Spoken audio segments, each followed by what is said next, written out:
Good evening, everyone. My name is CA Priya Seth, and I am the Executive Committee member of J&K branch of NIRC of ICAI. I want to extend a very warm welcome to each one of you who has joined this webinar on cybersecurity. You know, we all live in a world which is full of digitalization and where almost everything is done online, be it buying groceries or buying clothes or maintaining the records or even sharing the data for that matter, which is why cybersecurity comes into picture. I want to take this opportunity to introduce the chairman of the Digital Accounting and Assurance Board to all of you, under whose able guidance this webinar has been possible. CA Charanjot Singh Nanda is the Central Council member of the ICAI for the term 2022-2025. He is also the chairman of Committee on Financial Markets and Investor Protection of ICAI. He also chairs the Committee on Information Technology of South Asian Federation of Accountants, which is popularly called as SAFA. He is also the Vice Chairman of Board of Internal Audit and Management Accounting of ICAI. He also is a member of Quality Review Board set up by the Government of India. Not only does he have exceptional oration skills, but he never fails to enthrall the audience through couplets. He has also been the chairman of NIRC of ICAI in the past. I now request CA Charanjot Singh Nanda to please say a few words. Thanks a lot, Priya. We have two Priyas today. Priya Sheth, the moderator, and Priya Dedia, the speaker of the day. Sachin Dedia ji, the speaker. We have Amit Gupta ji, the secretary, and all who have joined here to go home more enlightened. Ladies and gentlemen, we are, myself and the President Safa, Mr. Nihar Jambusaria, both of us are at an accounting standard seminar in New Delhi, Nehru Place. So not taking much of your time, I would welcome you to this yet another seminar on cybersecurity. You are all aware that cybersecurity has assumed glamorous prepositions. And more importantly, with the tenure that is going on, we chartered accountants have now changed our role from accounting to technology. And I want to put it very candidly, very simply, that ultimately the profession is going to prosper when it goes to technology. Technology has to be the mother of all professions, and particularly our profession, the profession of chartered accountancy. I will not speak much and end with a couplet. The couplet says, Gar खैरात में मिलती कामयाबी तो हर शख्स कामयाब होता. अगर खैरात में मिलती कामयाबी तो हर शख्स कामयाब होता. फिर कदर ना होती किसी हुनर की और ना ही कोई लाजवाब होता. If you would have got competence in charity, then you would never have been outstanding. Nobody would have revered you. So, ladies and gentlemen, I call upon the entire profession to get on and understand these things. The news to you, Reserve Bank wants ICI to be regulator for all system audits done by chartered accountants and not chartered accountants as well.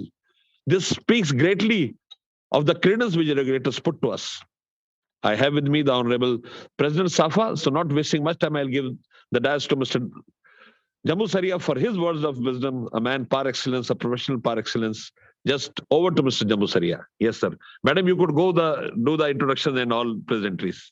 Yeah, just allow me a minute to quickly introduce everybody to the past president of ICAI, CA Nihar N. Jambusaria. He is also the president of SAFA. CA Jambusaria was also a board member of IRDA, Insurance Advisory Committee, and Apex Committee of IRDA, and member of SEBI's Primary Market Advisory Committee. He had also been nominated for the Services Sector Division Council of Bureau of Indian Standards and as chairman of Accounting and Finance Services Sectional Committee of BIS. He was a member of the E-Commerce Committee formed by the Ministry of Finance and Peer Review Committee of the CBDT. CA Nihar has been a prolific speaker at national and international forums. As an academician and an orator par excellence, he has attended and contributed to numerous national and international seminars. I request him to please say a few words. CA Nihar, sir? Yeah, thank you, Priya. Chairman, Digital Accounting and Assurance Standard Board, CA Charanjot Singh Nandaji, and all the participants. We are once again meeting for a webinar on cyber security. Although we had series of webinars of Digital Accounting and Assurance Board arranged for SAFA countries as well by Nandaji, this is the only topic on which we are having this second webinar. So it shows what is the importance of security in data as we advance in technology. We are very happy that we have become faster, we have become more accurate, we have become more systematic, but we don't realize what are the risks attached to the use of technology. And therefore, one has to be very cautious about the cyber security aspect of information technology. And today, the expert speakers will once again take this topic forward and show us what are the various risks and how to address them. And without addressing the risk, the entire business would be put to a greater risk. And whatever advantages come from technology, we would lose in the security if it is not properly guarded. So today's webinar again is very important from that angle. And I must thank Nandaji for organizing this again at a short interval for the benefit of SAFA members also. Thank you so much.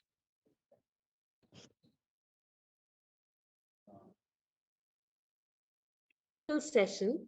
I request all the participants to keep posting all the queries in the query box. Let me introduce you all to the first speaker for the evening, Ms. Priya Savla. Can the team please put everybody on the mute? Yeah, thank you. So, Ms. Priya Savla is a cybersecurity and digital forensics expert. She is an engineer in information technology and a certified ethical hacker. How cool is it?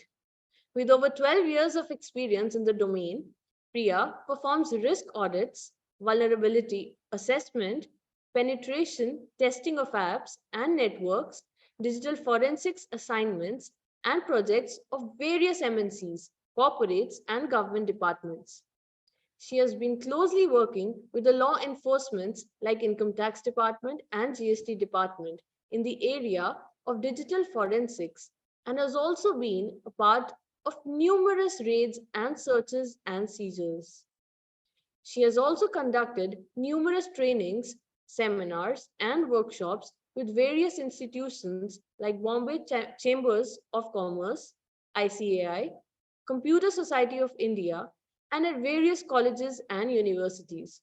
Over to you, Ms. Priya, to please take the session forward.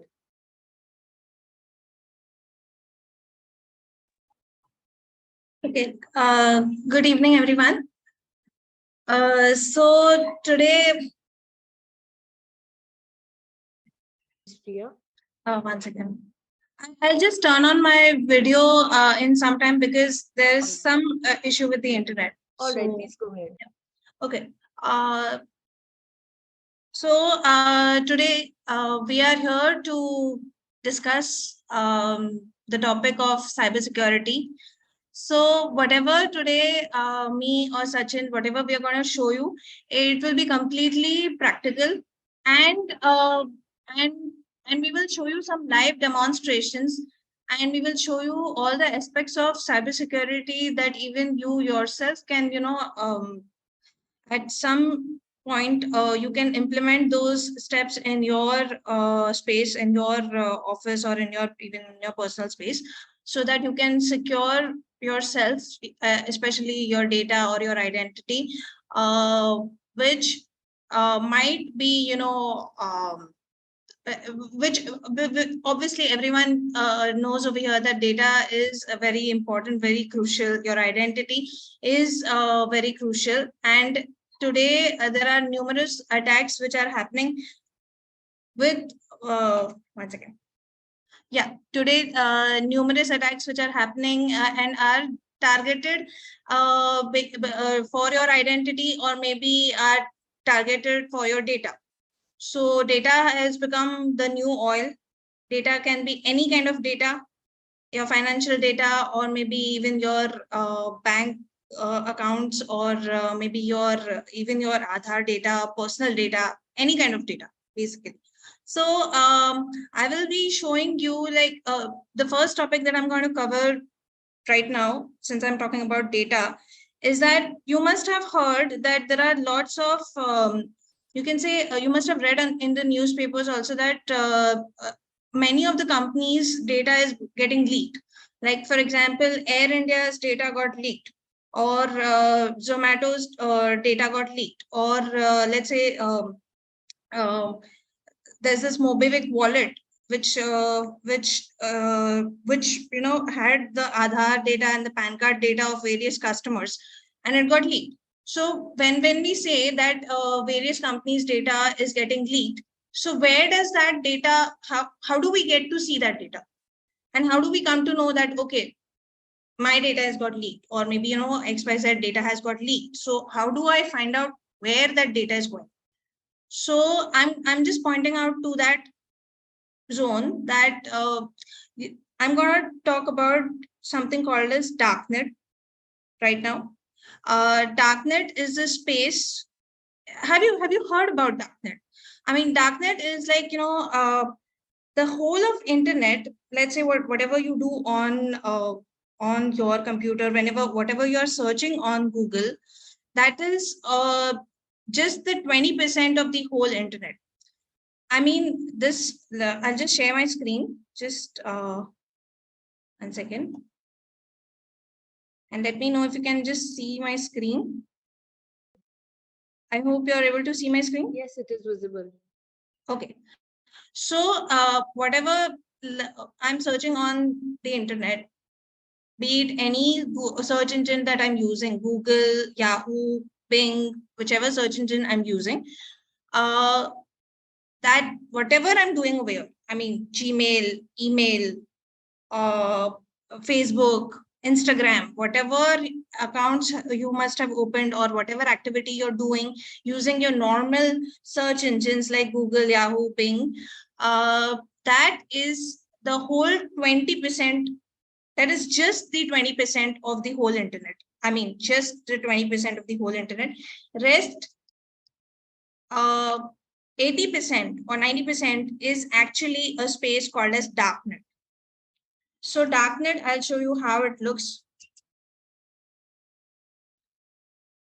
So basically, Darknet, you must have seen that, film Titanic. So in that, we have seen that iceberg, which is actually the surface. It is very small. It looks very small, but deep down, how big it was. So something very similar. On surface, what you're seeing is just this Google, Bing, and Wikipedia, and Gmail, and email, and whatever, Facebook, and all that comes on the surface, basically what you're seeing. But deep down, when you see the 80% or 90%, it is this space which is called as Darknet, or deep web, or dark web. And this space is like the hacker's paradise, basically. This is normally being used a lot by the hackers.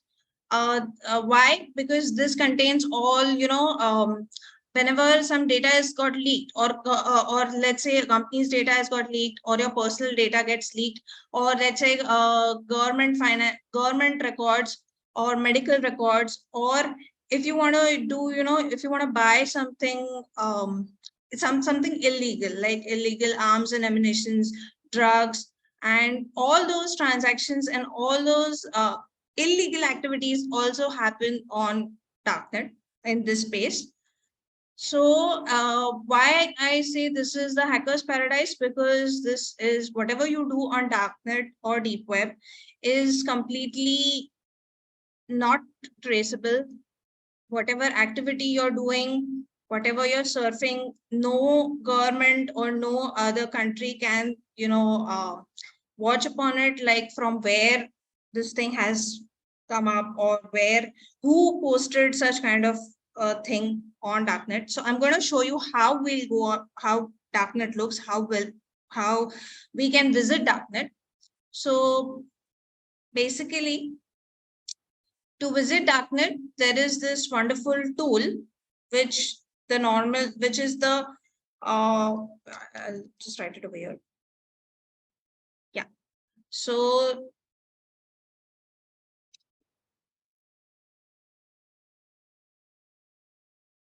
this is a browser, Tor browser.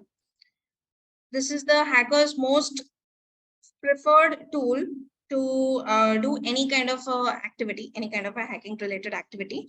But it is the only tool, or you can say it is one of the only tools that we can use to visit Darknet.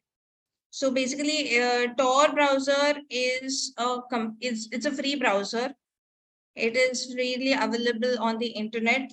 If I tell you the history of Tor, then Tor was actually developed by the US Pentagon Tor project, and this is the most, you can say, it is a normal browser only. It works like a normal browser, but it is also called Onion browser. Okay. Now, why we call it as Onion browser, I'll show you. Before that, if you want to visit, when we are opening any website, so normally our extensions are like what? Google is like google.com, or it can be .co.in, or there are websites like .org, .gov, .in, that way. So these are like normal extensions that we use. But in Darknet, the extension is .onion. So whatever the link is, whatever the URL is, if it is a .onion at the end, that means it is a Darknet website. Okay. Now, there is this website you can note down. One of the websites, which acts like a dump. It dumps all the Darknet links on it. So this is the hiddenwiki.org. This is a website. I'll open it right now.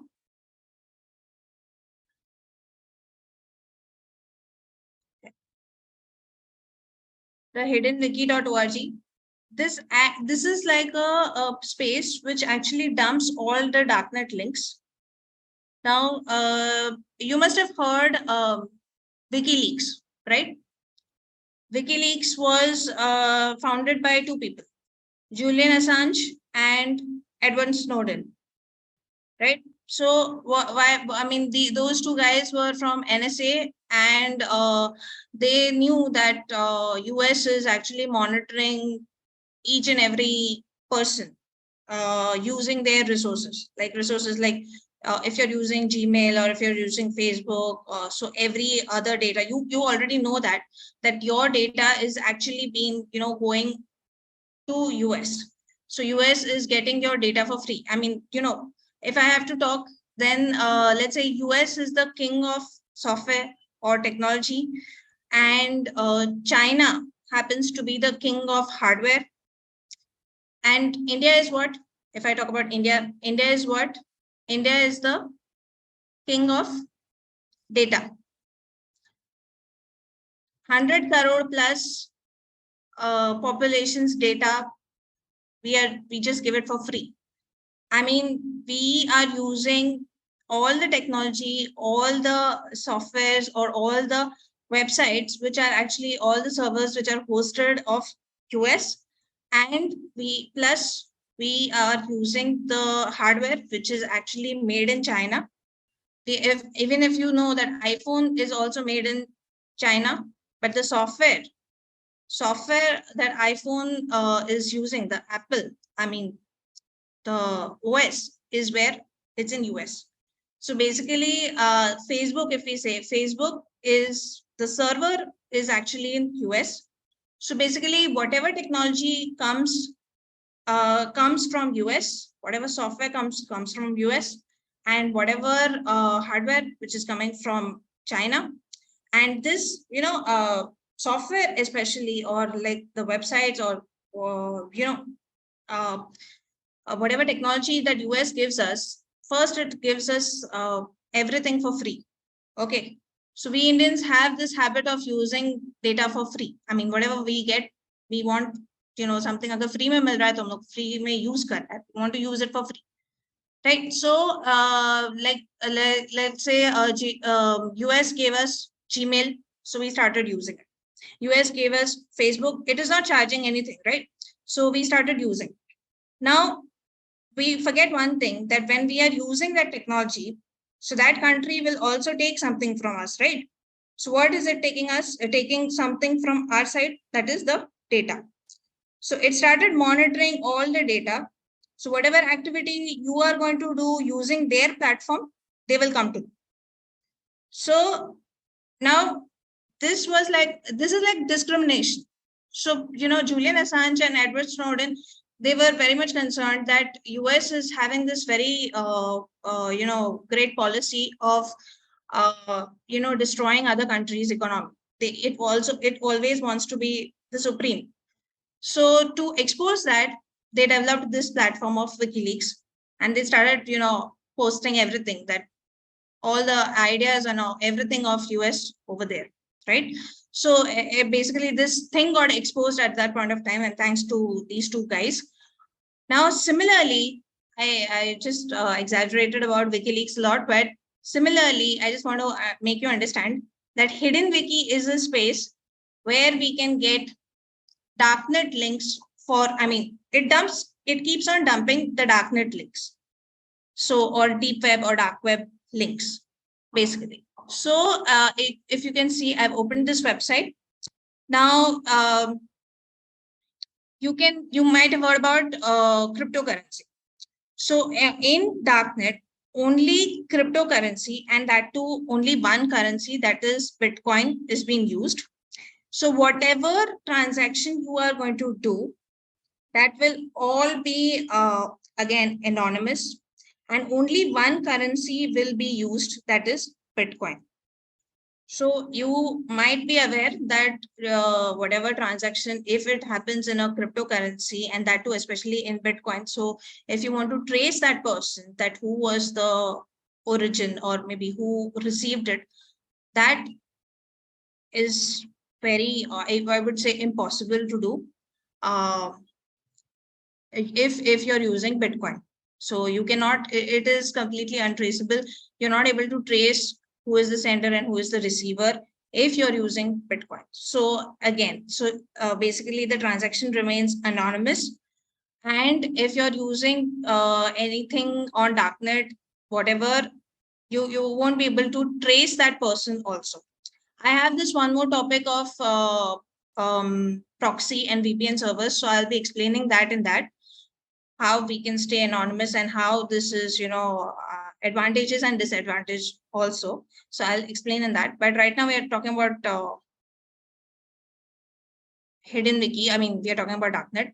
So you can see over here, if you want some Bitcoin wallets, you can get in Darknet.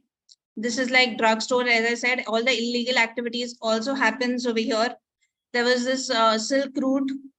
It is still there, but it is under some other name. But this Silk Route was the biggest channel on which drugs were being sold across various countries. And there are commercial links like the gray market. If you want to buy some TVs and some mobile phones, so we have this gray market. We get all the second-hand phones and TVs and everything. So similarly, there's a second-hand gray market on the Darknet itself. And if you want to buy guns and ammunitions, so again, that is also available. If you want passports, now these are some famous websites that I'm talking about, which are like, still going on for a very long time. If you want UK passports or US passports, US citizenship, so you can get that. These services are also available. Then if you don't know hacking, but if you want to, hack, if you want a hacker, so you can rent a hacker and you can do the activities, and that service is also available. and everything else. Like, we normally use, as I said, that as Priya madam had introduced me, saying that I'm a certified ethical hacker. So basically, I'm an ethical hacker and not what I mean. If I just have to explain myself, that there's not a big difference between ethical hacker and a hacker. Only it is a difference of perception and difference of like what I say myself as an ethical hacker because I'm not going to misuse. If a company is asking me that you need to test my environment and you need to give me the loopholes, so I won't be exposing their data or to someone else because we signed the NDA and we are doing things because they are permitting us.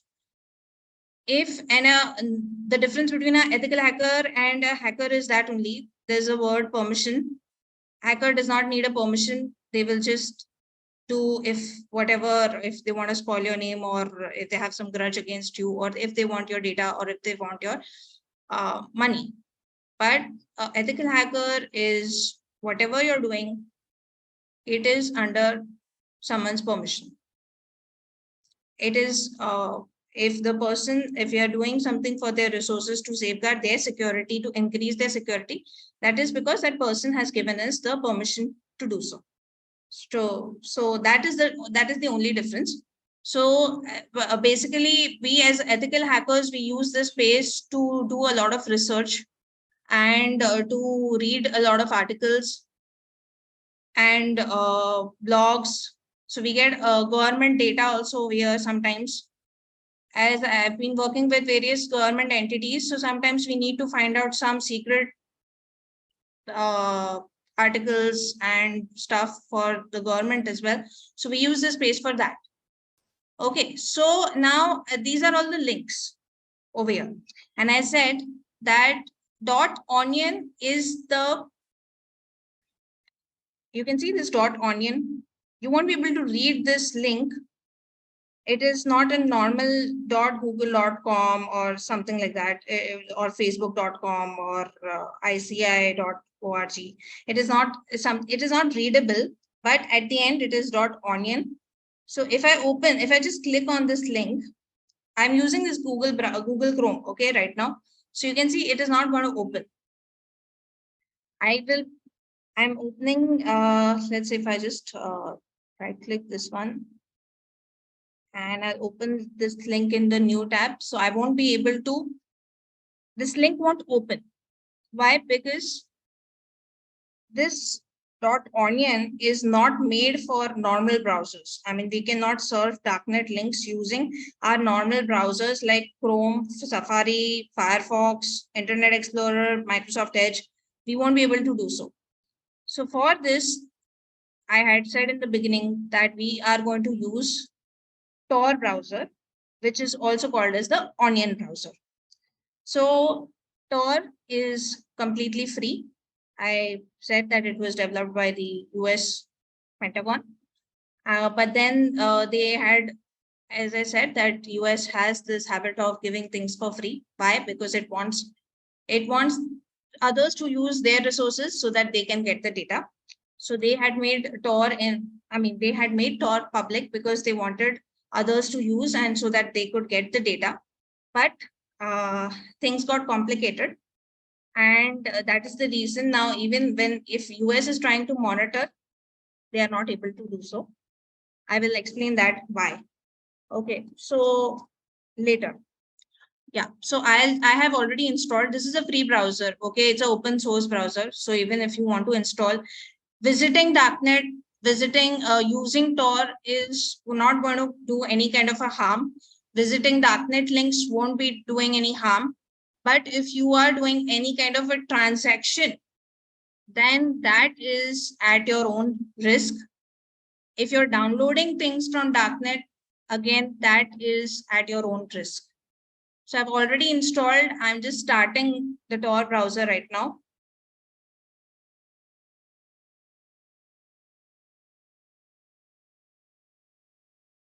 Okay, so this is how it looks. The theme is from the Mozilla Firefox, basically. What I'll do is I'll just say connect. Tor is also called as a proxy browser. So when I'll explain proxy, I'll explain Tor at that point of time.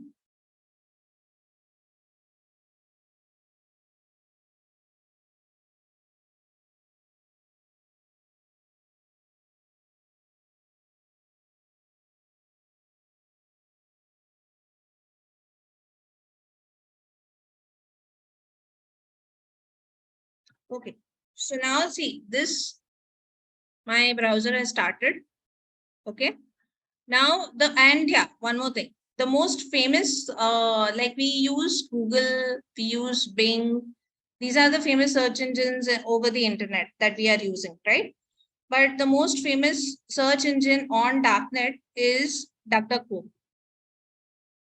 DuckDuckGo. And there is also one more, Torch. So these are the two famous search engines of Darknet, basically. Now I want to open this this UK passports. I'll just open this one.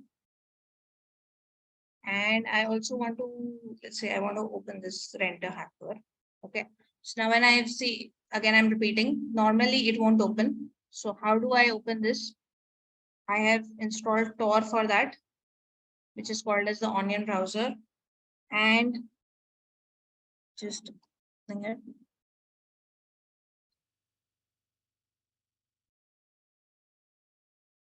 It will take some time. Yeah. So this is about UK passports. Now you can see over here, if you want, I mean, they're taking it in 50% first. You have to pay 50%, and then once you get the when they show you your new pictures of the passport and everything, then you have to pay the rest 50% to avail that. So, but then you can see over here, it is saying 850 Great Britain pounds, but that is converted into what? 0.03740 bitcoins. So as I said, that whatever you're going to do, that, I mean, transaction on Darknet, that is all on bitcoins. Here again, 700 Great Britain pounds is equals to so many bitcoins. So basically, what you're doing is you have to pay in bitcoins only on Darknet. That is the only currency which is being used for any kind of a transaction. I want to, again, I am opening another website. These are all the famous websites, and these are still being used a lot by people.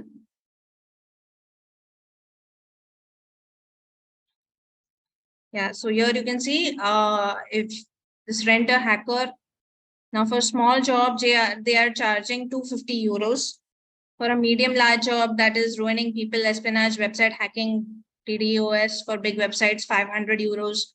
For large job, it is because it is taking multiple days and multiple smaller jobs.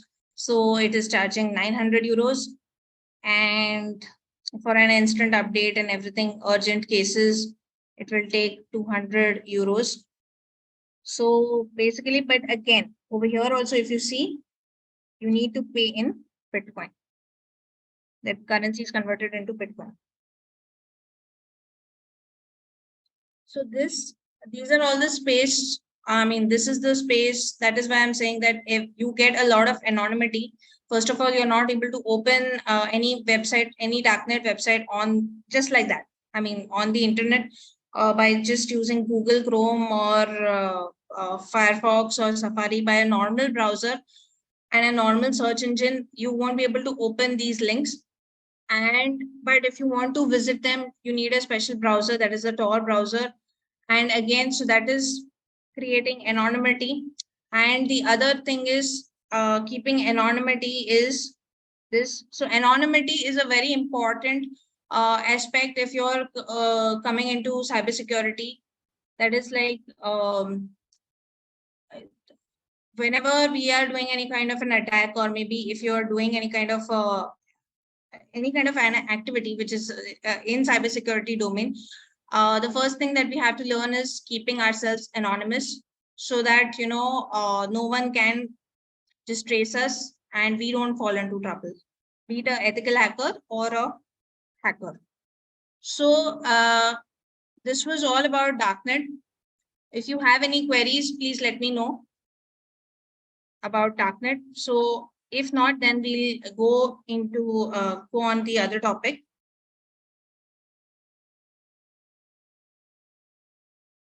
Okay.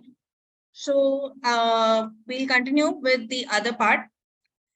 As I was saying that there is this, everything on the internet.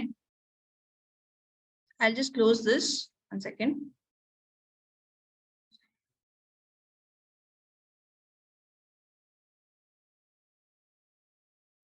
Please allow me to interrupt, Priya. CA Gangaram has asked you to please focus on past data recovery methods. Past data, you mean to say deleted data recovery methods? Probably that's what he meant, yeah.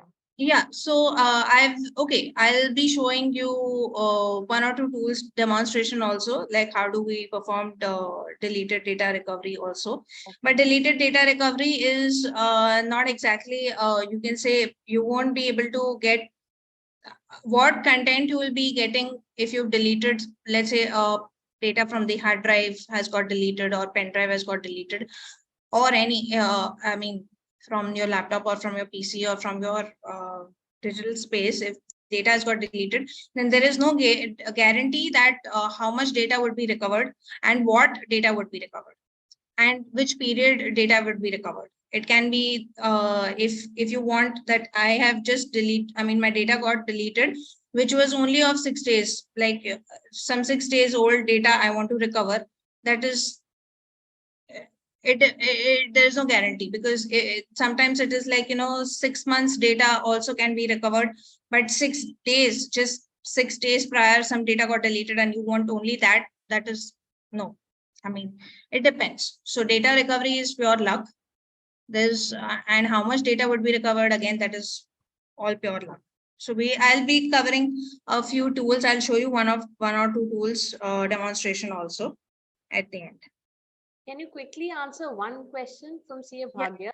That if Sure, you talk about last 3 years, what has been the magnitude of global cyber crimes in terms of the money involved and the major targets? I'll be so again, that point would be actually that point Sachin was going to discuss. He would be covering that part. We can park it to that session then. Yeah.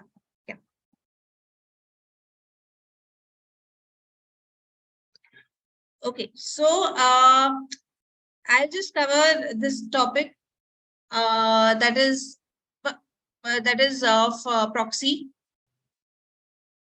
One second.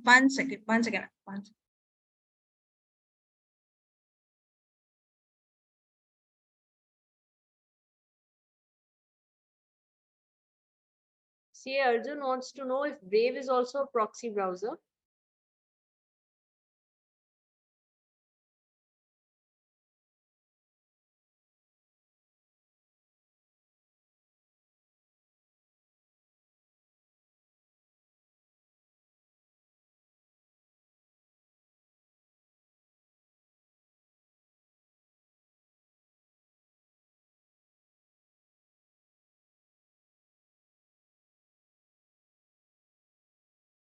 I request participants to please stay online. There's a technical glitch. Okay. Yeah. So so I'll just show this as the participant earlier had asked about data recovery. I'll show that tool first. 1 second. So data recovery, there are lots of tools which are available. Forensically, as I said, forensics when we work with the agencies. So there are a number of tools that we are using. That is, if we are talking about normal laptops and desktops, then we use tools like NCase, FTK. So these are some of the data recovery and analysis tools that we are using.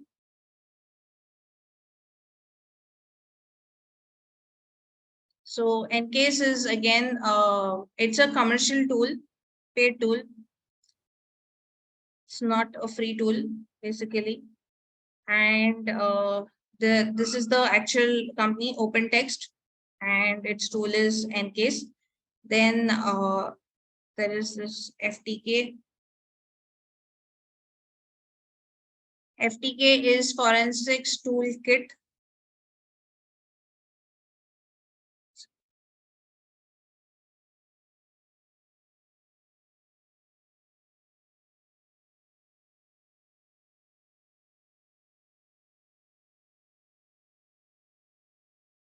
Yeah, so basically access data is the one that is the company which is the main developer for FTK. So this is one of these are all the commercial tools that I'm talking about. And for mobile phones, there is this Celebrite. If the data is being lost from the mobile phones, then we use Celebrite. Again, these are all the commercial tools, Oxygen, Forensics, and these are I would say these are very expensive tools that we are using. Celebrite itself, it's a Israeli based tool, and the company name is also Celebrite. So basically, this tool, the basic version itself is costing about 20 lakhs, 20 plus lakhs. And Oxygen is a Russian based tool. So this is also about 9 or 10 lakhs odd tool, which we have to use when we are working with any agency. Or let's say for mobile phones, we are using these kind of tools, which give us very good results in terms of data recovery and all. And but if you as a normal user want to use, then we can use some tools which are partly free. That is Ricova. Then there would be active partition, but I think again that is you need to purchase the complete license for this. But Ricova is still partly free. Some portion is free for Ricova. Some version is free. So I will show you the demonstration of Ricova. Ricova, you can. It is you must have used CCleaner. So basically, the CCleaner has created this tool called as Ricova.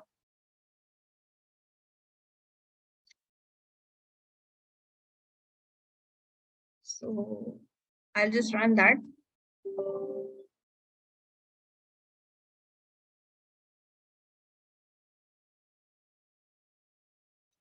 Now I've already installed Ricova. You can, if you want to use, then you can install this one. You can see download free version. So you can download that and install it. It's very simple, straightforward tool. Basically, I'll just click on next. And now it's asking what sort of file types you want to recover.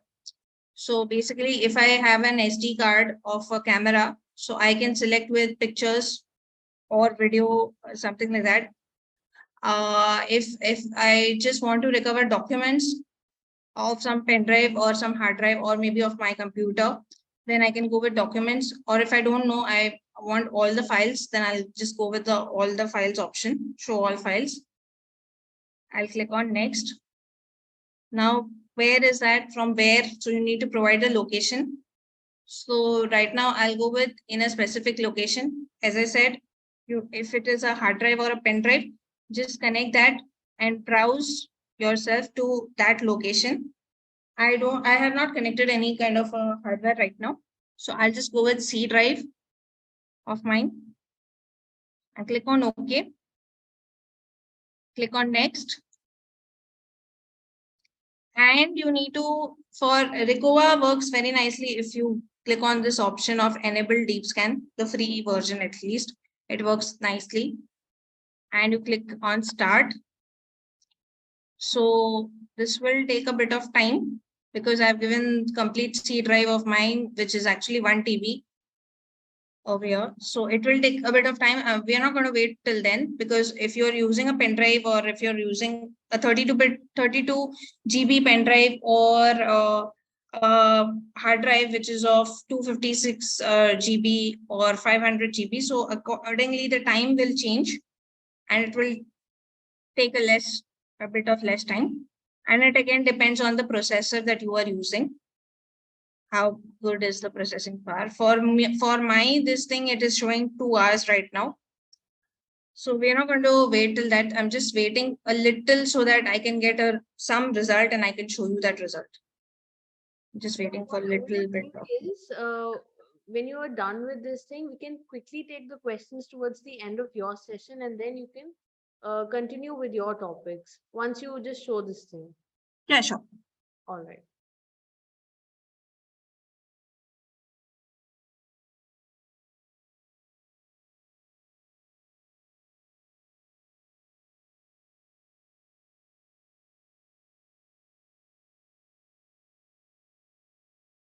Okay, so I'm just canceling this right now.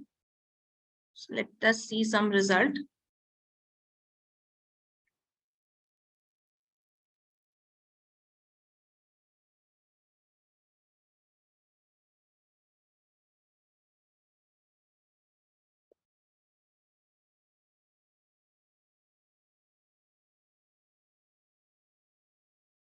Okay, so here you can see this is some of the result that we have got. And you can see some result, if I just show here, it is showing in green and some is coming in red. So basically, what does red mean? I mean, it is the state of the file. Now, if it is red, that means it is going to be unrecoverable. And if it is green, that means it is in excellent state. So that means if I just recover this file, it will be, you would be able to read it. So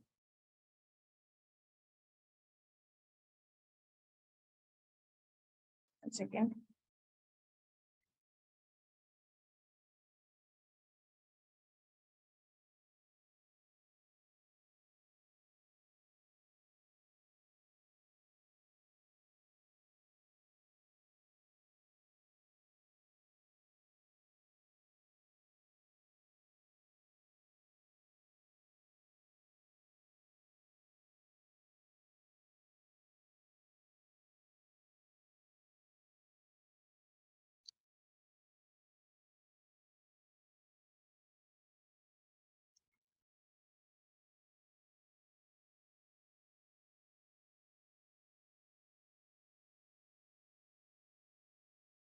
Okay, until this actually pops up, I'll continue with my other topic right now. And once this comes up, I'll show you. Basically, it's nothing. There's this checkbox of each file, and you just need to select the files that you want to recover. You want to see, and you click. Yeah, okay. So I'll just show you as an example of here. It has come up. So basically, I want to see if there are some images that it has recovered, but I don't see that right now. So I'll just click on any file right now. Let's see these 3 files. These are basically some random files that I'm selecting. Okay, and I'll just click on recover. There's a button recover at the end, and you just click on that. Where you want to recover, basically you just give the path for your recovery folder. I'll just click on desktop and I'll make a new folder. Okay, new folder 3 is the folder that I want my files to be saved. Yes, okay. All right, okay. I'll just go on the desktop. New folder 3. Now see, yeah, these are some of the files that I had selected, and few is the thumb file, but it won't open. So none of these, because these are some of the libraries of Windows that I have some, Windows files basically that I have recovered. So that is why you won't be able to view it without the appropriate tool for that. But yeah, so if there would have been some images and all, it would have opened basically, or some documents like Word, Excel, PPT, it would have opened. So this is about a very small tool, Tricova. If you're using some commercial tool for if your case is very you can say urgent, or maybe it is which is involving some kind of finance or some kind of very critical case, then you can go with these commercial tools like Ncase, FTK, or Celebrite, or if it is mobile phones, then it is Celebrite and Oxygen and all. Okay, so now let's say we'll just go ahead with our next topic, and we'll do the question answers at the end of my session. Okay, so now we were talking about proxies. Okay, now proxy is like whoever wants to make a career in this cybersecurity domain, the first most important is the concept of IP address, IP networking, computer networks. See, these are all the technical stuff. Okay, so but I'm just gonna because we are actually in this technical domain of cybersecurity. So if you want to enter into this technical domain, so few aspects of like IP and proxy and all you should know, or you should be at least aware of, because even if you're going to do any kind of a system audit or something, so this area would come, and you need to, you should have the, like you can say, a normal basic understanding of IP would be great, or proxy would be great. So then there is this concept of proxy, which is again very important. Proxy tools, proxy or VPN, we can say, virtual private network. Then we have this third most very important area, which is steganography or cryptography, encryption. So whenever who wants to make a career into this domain, all these, especially IP, proxy, should be very clear with these concepts. So for IP, if I just have to explain, there are two types of IPs. One is the private IP and one is the public IP.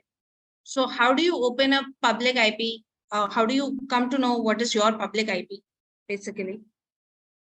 There is this wonderful website which is called as myip.ms. Just go on to this website and you will get your public IP over here. So right now you can see this is my public IP, and you can open this website from your mobile browser also, and you can, if you're using your laptop right now, so you can open it on that myip.ms, and you will see your public IP address, and along with from your, I'm using some cable internet connection, that is Vortex NetSol Private Limited is the name.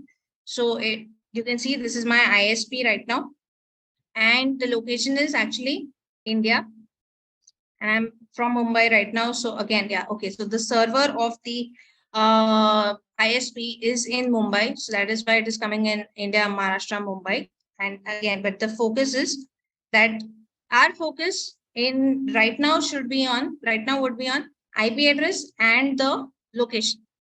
Okay, so just remember this, the IP address and the location. So, and this is a wonderful website, myip.ms.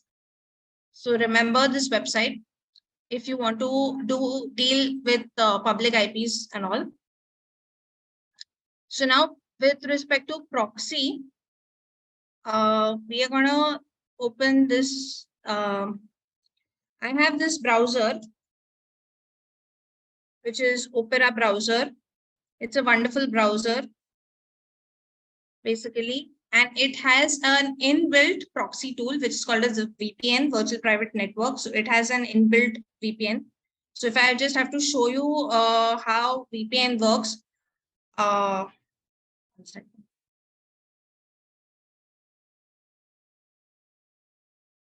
Yeah.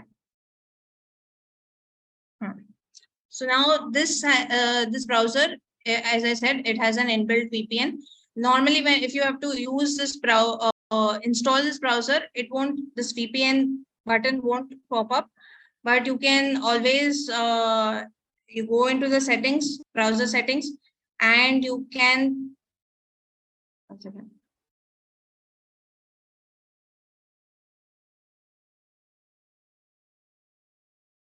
You can just open that,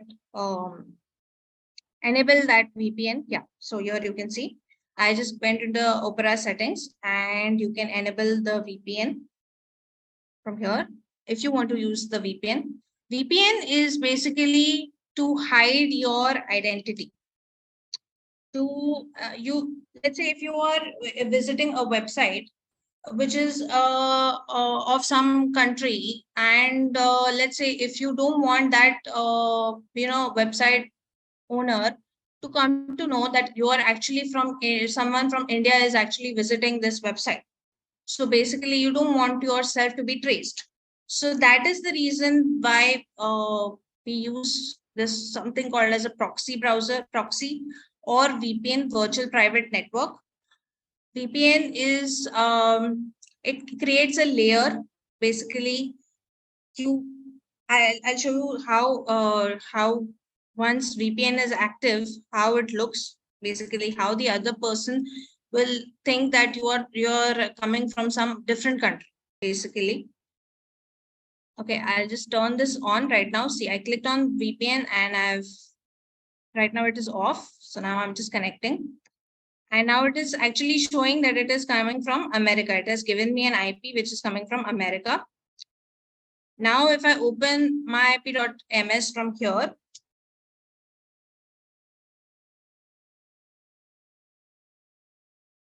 so you saw that my public IP right now, see, okay.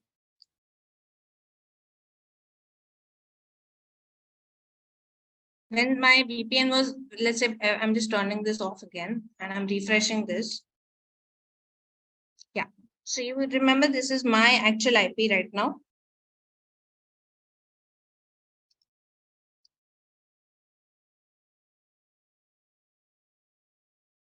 But if I use proxy, so, and I'm again visiting this myip.ms.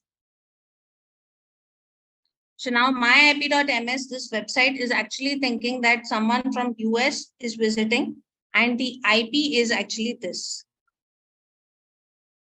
So this IP has got registered in myip.ms's log, the IP logs, that this IP has visited this website at so and so date, that is on 21st of April, and at so and so time.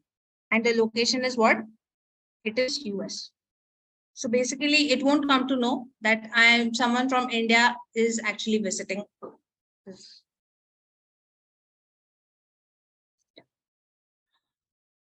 Okay, so now the rest of the part would be actually covered by Lavish. Lavish is going to just take forward the last part.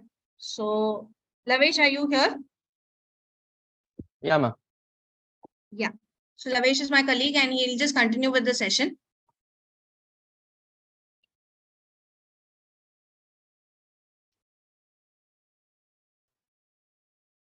Ma'am, just unshare your screen.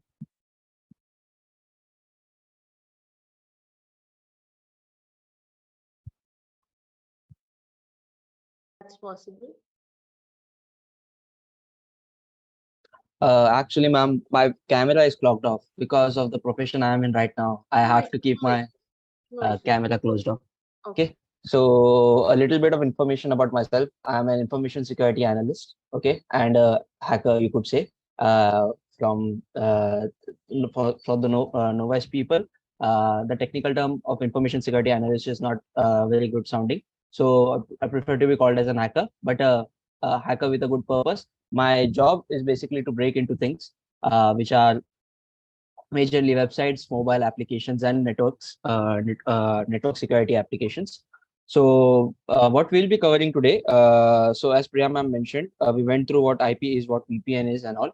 So I'll focus on some defensive concepts where I'll teach you some concepts about how you can take care of your personal security, how you could implement your security measures on your daily life when you're using your internet, when you're using a browser. How could you do it properly and securely? Okay, because it completely depends upon us. The websites out there are just looking for are hunting for your data, and whenever you get connected to the internet, you just keep on leaking your data everywhere. Okay, so we'll just go through some basic steps. We'll cover Wi-Fi security, then first we'll cover browser security, then we'll go to Wi-Fi security, and then I'll show you the most prominent type of attacks that has been carried out in today's world in order to attack an individual, which is phishing. Okay, and then we'll do some some normal system audit to how to safeguard your own computer system. Okay, so I hope my screen is visible. Yeah. So here you could see I'm using a Chrome browser. So I actually prefer to use a browser named as Brave, as someone mentioned in the chat. But the Chrome, I'm pretty much attached to Chrome right now because I've been using it from past 10 years. So the Chrome browser is my go-to browser. But let me clear this out for you guys: is that it is not a secure browser and for today's application that we are using. So on top here you could see I have a couple of extensions installed. Okay, you could consider this to be kind of a security extensions. Just a second. Yeah, so here you could see I have some extension installed, out of which on top here you could see I have an extension named ad block. Okay, which is known as an ad blocker. Okay, then I have a VPN installed as well. I think none of the things is visible on the screen. Can you point out your cursor? Because all we can see is your WhatsApp web. That's it. Acha, is it my WhatsApp app? Okay, just a second. Okay. Yeah, now your cursor is visible. Please just a second. I'll share my complete screen.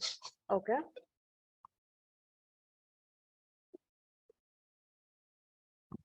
Is it visible now?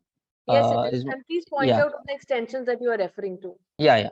So basically, I have two screens working right now. I shared the wrong screen.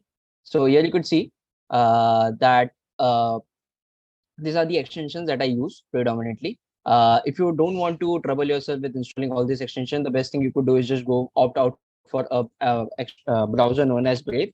Okay, but again, it is not a well optimized browser. There are a lot of faults in it. It ends up taking a lot of resources of your computer. So that is why I prefer to use Chrome side by side. So these are the extensions. Okay, so we'll discuss about what each extension does. Okay, so there are scenarios that you might have come across where you might have landed up for, let's say you're doing some kind of research, you're trying to download some stuff from online, and you might land up on a website where you actually get a couple of pop-ups, and then you try to discard those pop-up, and it redirects you to some foreign website which is completely out of your scope. Okay, so for example, I'll show you one website known as Dr. Farfar. Okay, it's a pirated website, so to say. Pirated, for those who are not aware, pirated basically it sells applications which are cracked. Okay, so let's say there are premium applications out there on the internet for which you have to pay money. So this website, the owner of this website or the team behind it, what they do is they crack the software. They try to remove the restrictions which allows you to which restricts you from using the tool if you have not paid for it. Okay, just a second. Okay, which restricts you from not using the tool unless and until you have paid for it. And they just gives you a lot of tools here which are completely cracked and free to use. You can download it, but these tools are not legitimate. Okay, because obviously they have been modified. So if they have been modified, that means that there is high chance that some virus might have been injected in it. Just a second. Give me a minute.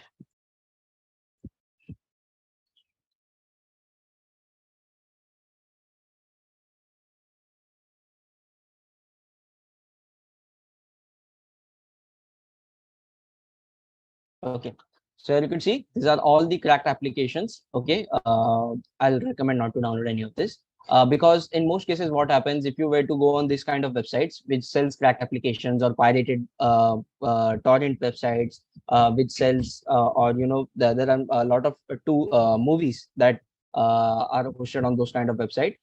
In those scenario, what happens if I were to just click on this my ad block here, you could see that blocked ads burn on this page. Okay, now this website is kind of legitimate because it has been in the industry for quite a lot of time now, and they actually serve the developer industry, the the technical industry with this kind of free tools. But there are other websites. For example, let's say if I were to just go to Economy Times. Sorry.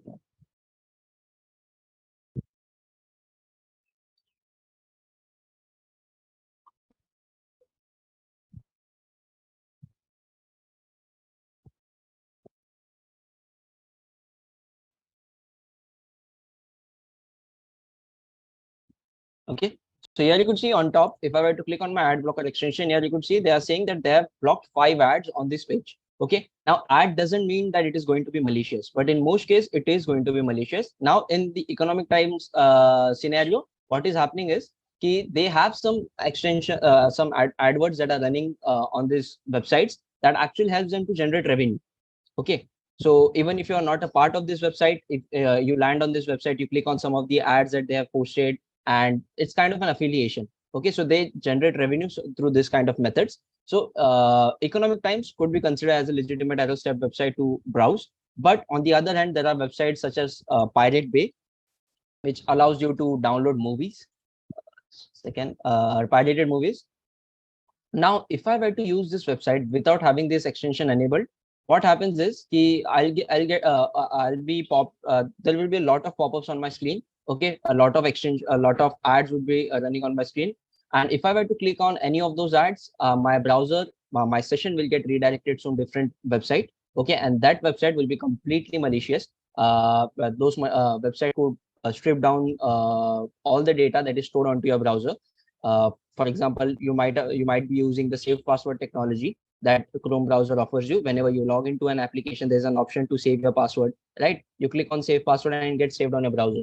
So let me tell you, you shouldn't be using that, because it will just take me 5 to 10 minutes. If I not even 5 to 10 minutes, just 20 seconds. If I get access to your PC, I could just plug in an USB into a PC and I can extract all the data from it, including your browser's password.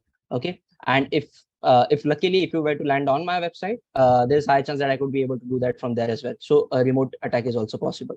So I'll recommend you to not use it. There is an alternative for that as well, because I know it's quite hectic to remember all those kind of passwords onto your head. So I personally use a password manager known as Dashlane. Okay, I don't have it installed right now because it's kind of a nuisance. It just keeps on popping up and popping up whenever you try to log into a website. So I've disabled it for now. So what you could do, there's an extension for Dashlane. You could see. So I'm using this. It's a free version. It gives me around 30 to 60 profiles that I could save. Means 30 to 60 passwords I could save for each website. I'll just add it to Chrome and I'll just give you a quick demo.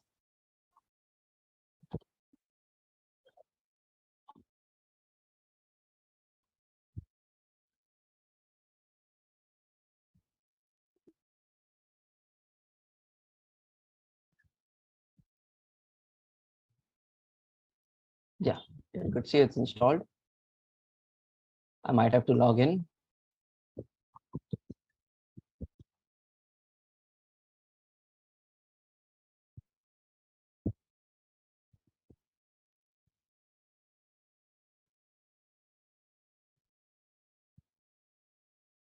Just give me a second.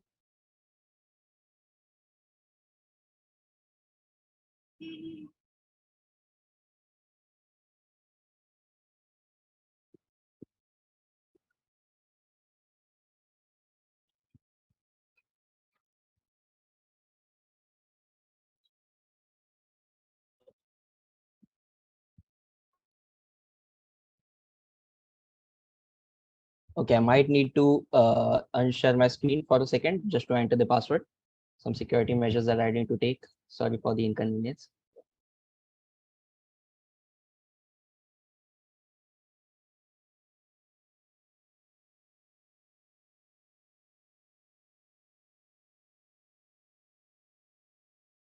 All of this looks very cool, Lavesh.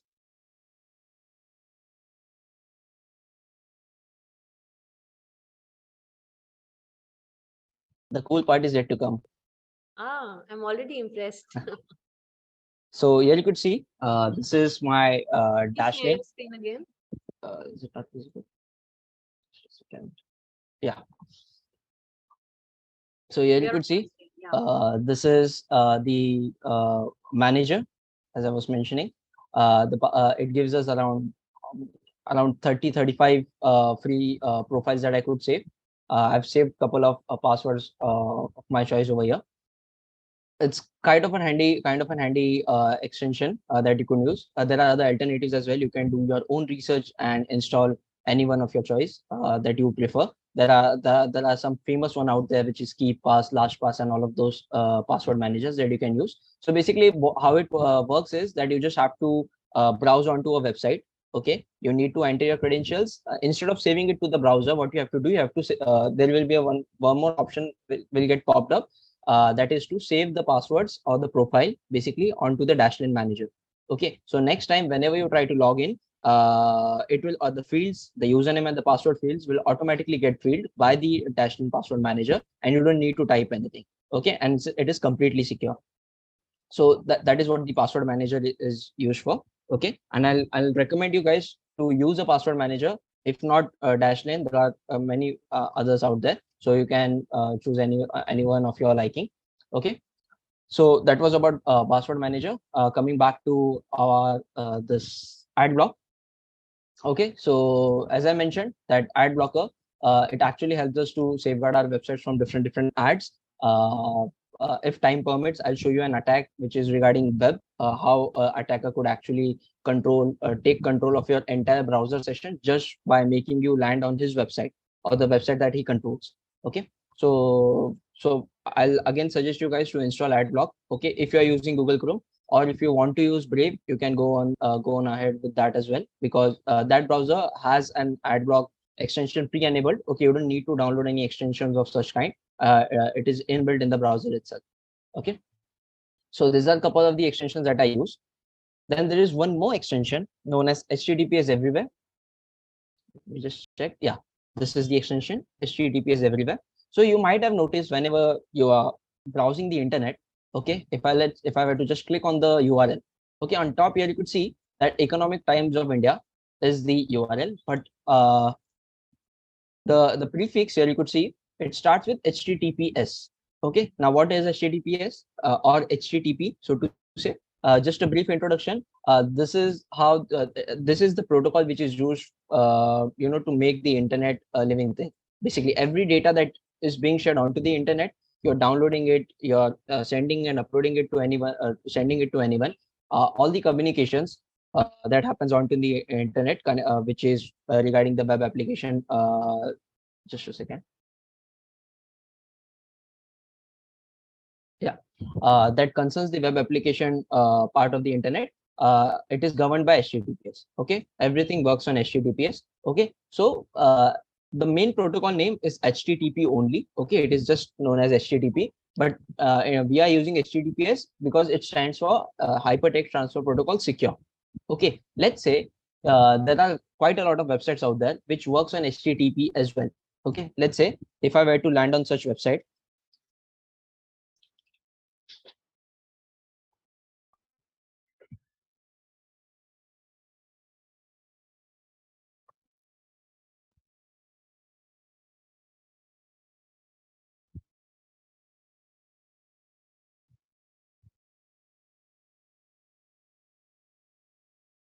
Yeah, so here you could see this browser.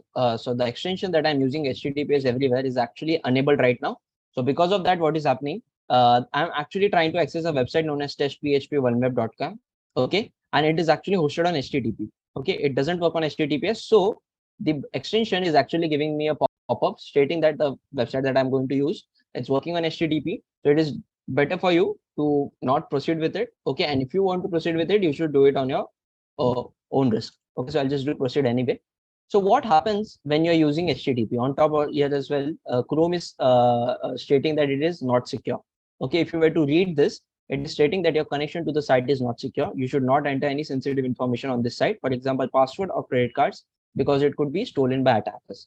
Okay, so let's say there is this login page, right? Username and password is there. If I were to enter anything, okay, any data over here, Okay, what will happen if this website is running on HTTP and if someone gets to know that you're using this website, they could initiate an attack against you where they will be able to capture the password, the username and the password. Okay, in clear text. Basically, I'll just show you guys. So the basic communication works like this. Let's say this is your PC. This is the server to which the data is going to.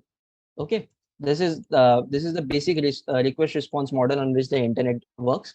Okay, let's say if you are using HTTP, I'm using a mouse right now, so just excuse my drawing here. Okay, so let's say if I were to send a request to log in, okay, I'm going to send what? My username. Let's say I send it 123 is my username and password is also 123. Okay, this username and password is going to the server. But right now I'm using HTTP, which is unsecured. So what is going to happen? This data that is being transferred between me and the server is going to be in clear text. Okay, that means anyone in between, let's say an attacker, okay, who is in between the connection or the network, they could intercept this request and they'll get a hold of our data.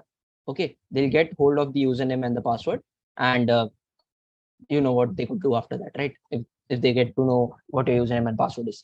Similarly, on the contrary, let's say if I'm using HTTPS, which is the secured site. So instead of 123,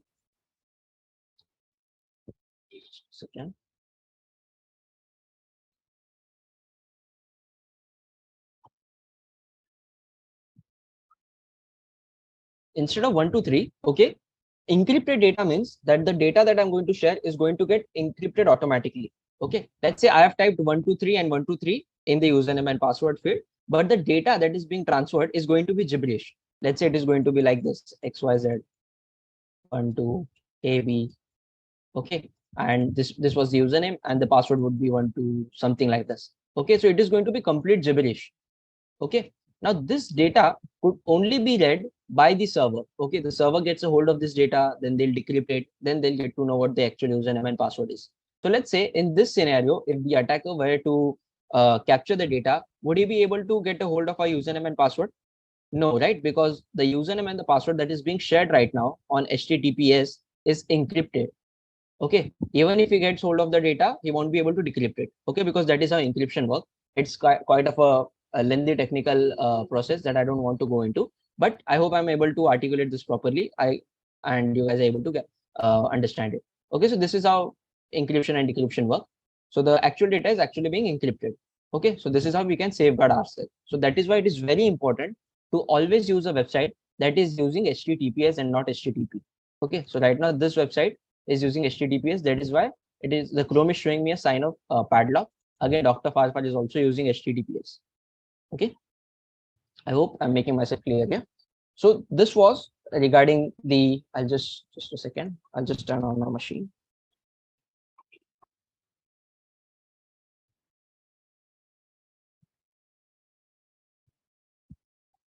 Yeah.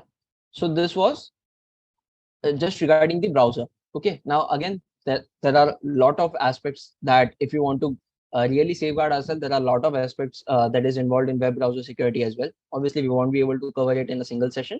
So, but this was the one of the basic knowledge that every person should know, whether he's from a technical background or not. He should be knowing how to safeguard himself or herself onto the internet.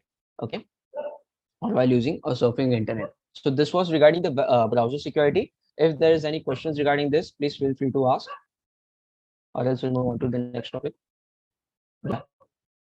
Take them. Let's start with the first question, which is some CA Vijay wants you to elaborate on ICICI Bank attack, which is called the misconfigured and publicly accessible cloud storage, a digital ocean bucket. Okay. So I'm actually not aware of it, but by the attack, what has happened, I'm able to figure out. So basically, what is happening right now is a lot of banks or institutions are shifting to cloud storage. Obviously, because previously what used to happen, for those who don't know what cloud storage is, previously what used to happen, let's say this is an organization. Okay, this is an organization that has a lot of PCs inside. Okay, and they have their own servers as well, database server. Okay, Now they had to purchase this server, like the hardware equipment they had to purchase to store data in it. Okay, now I've just drawn like 2-3 computers and 2-3 servers, but an organization would not have this kind of servers. They'll have like multiple hundreds and thousands of server with billions of storage capacity, okay, in GB or TB. So that is how much the data they are collecting, right? So previously what used to happen, they used to purchase their own server, they used to store data in their own premise, okay, or database premise, you could say. But now what they are, there is a new age we have started using, we are adapting to cloud storage, where what happens ki organization, they basically outsource the storage. Basically what they do, they purchase storage from, let's say, different vendors. We have DigitalOcean, we have Amazon, AWS, and there are others as well, some small players, local players. Okay, so by the incident I could figure out was that, let's say, in this scenario, the storage was inside the premise within the organization's control, right? But right now they have started using cloud. Now cloud doesn't mean that the data is being stored into the cloud. Cloud means that the server is actually, we are actually using someone else's server. Okay, a vendor is actually providing us a server, a storage capability. Our job is to just configure it and store the data in it, and the vendor basically handles all the configuration part of it, okay, from their side.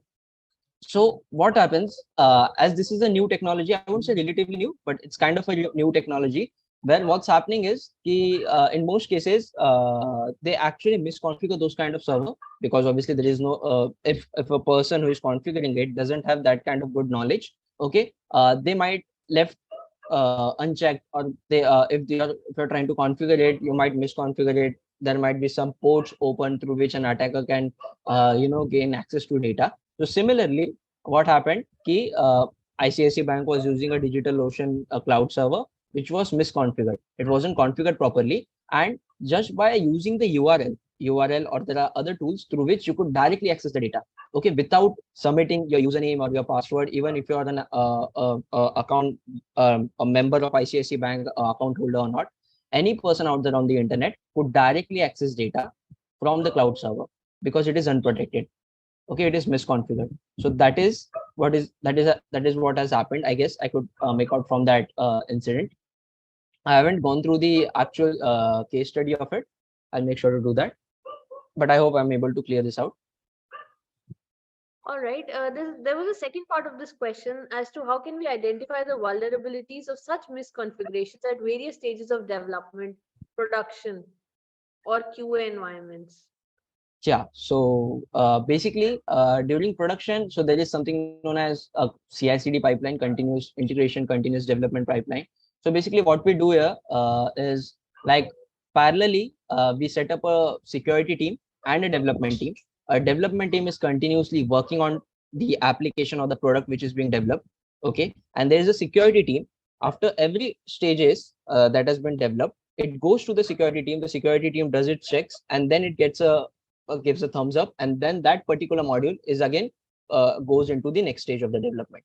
Okay, but this is only possible basically by big MNCs which have the manpower, which have the capacity to implement this kind of processes and solutions. But normal startups, or the people that are just getting into the industry, or companies or vendors that don't have that much of money, I could say, financial capability or manpower, what they do, they don't adapt to those kind of processes, because of which such kind of security issues arises.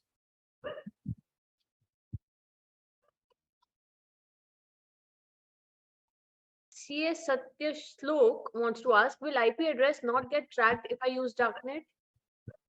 No. So Darknet is on Darknet.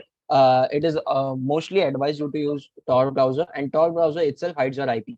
Okay, even though if you're not using a VPN, that is why it is recommended to use Tor. Tor means onion. You might have heard, as Priyam mentioned, it is an onion website. Onion means like this. Okay, there are multiple layers into onion, right? This is an onion website. So inside the onion website, this is the actual code. This is the actual data, okay, that we have here. And this is the layers, extra layers. So these are the extra layers of protection that is around.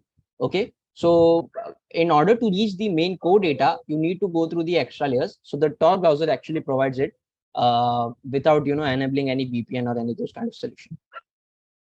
Lavesh, can you answer his another question, which is, can we buy a UK password over Darknet? Sorry. He has also asked, can we buy the UK password over the Darknet? I believe Priya ma'am was telling us that we can avail a lot of services. So it Yes. is Yeah, yeah. context. Yes, we can. I'll show you the website also later. She just did, and I believe the payment is to be done in the mode of Bitcoin. Bitcoin. True.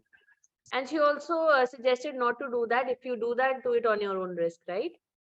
Yeah. See, what Priya told was surfing the darknet is okay. Okay, because there are many people who want to surf the darknet, but they do not want to get traced back. So something they are curious about, they want to look into it. Okay, but surfing the darknet itself is, I would like to say, not illegal, but what activities you end up doing on the darknet would make it legal or illegal. Okay, so you surf the darknet, you look for information which is anyways available, or available in the sense not available on the normal internet but available on the darknet. That is okay. But suppose you're going to purchase some drugs or do this purchase, get some UK passports or something like that, that would make it illegal kind of thing. So that is up to your own risk. All right. We have a lot of other questions which I really want you to quickly take it up before we start with the second session. Samir wants to know if how can we break the password of Wi-Fi network without having the password with us? Tavish, go ahead. Okay. So in order to break a Wi-Fi password, it's kind of a tricky and a technical concept. I won't be able to show that because for that I need to attack my Wi-Fi router here, and I don't want to disclose my Wi-Fi password to you guys. But there are a lot of options. Okay, so just give me a minute. Basically, what happens is there is a big and a lengthy technical process that is involved behind cracking Wi-Fi passwords. The first one is to basically we capture and handshake. Okay, again, this is not going to be an easy part, even though I'm trying to keep it as a high level part. Okay, so what happens is, let's say this is your mobile phone and this is your router. Okay, if I were to when you log in, when you type your Wi-Fi password, some data is sent to the Wi-Fi router, right? So what I do, I'll go into the connection, I'll intercept this connection, I'll try to capture some data. Using that data, this data is known as an handshake data. Okay, I'll try to crack that handshake data to get the password. Okay, in today's age, you might have seen that the Wi-Fi of today, the routers that we are using, they use some protection known as WPA. Okay, WPA2, PSK, this kind of protocols you might have seen a lot of time. Okay, these are like quite complicated to crack if the person that the router belongs to is using a good and a healthy password, a strong password. But let's say if the password is like this 1234520, which I suspect most of the people out there might be using, then it is very easy to crack. Okay, just by getting the handshake, you can easily crack such kind of password. If you have your name @123, or let's say your birth date, if the person knows you personally, you can be easily able to do that. Let's move on to the next question from CA Arun. He wants to know, how can I check my current MacBook is hacked or fully secured? Let me complete the question. How can I check time to time that it is fully secured and no one is secretly accessing my data, iCloud or Dropbox, and the other apps? Okay, so I am not a big fan of macOS. I don't use it personally.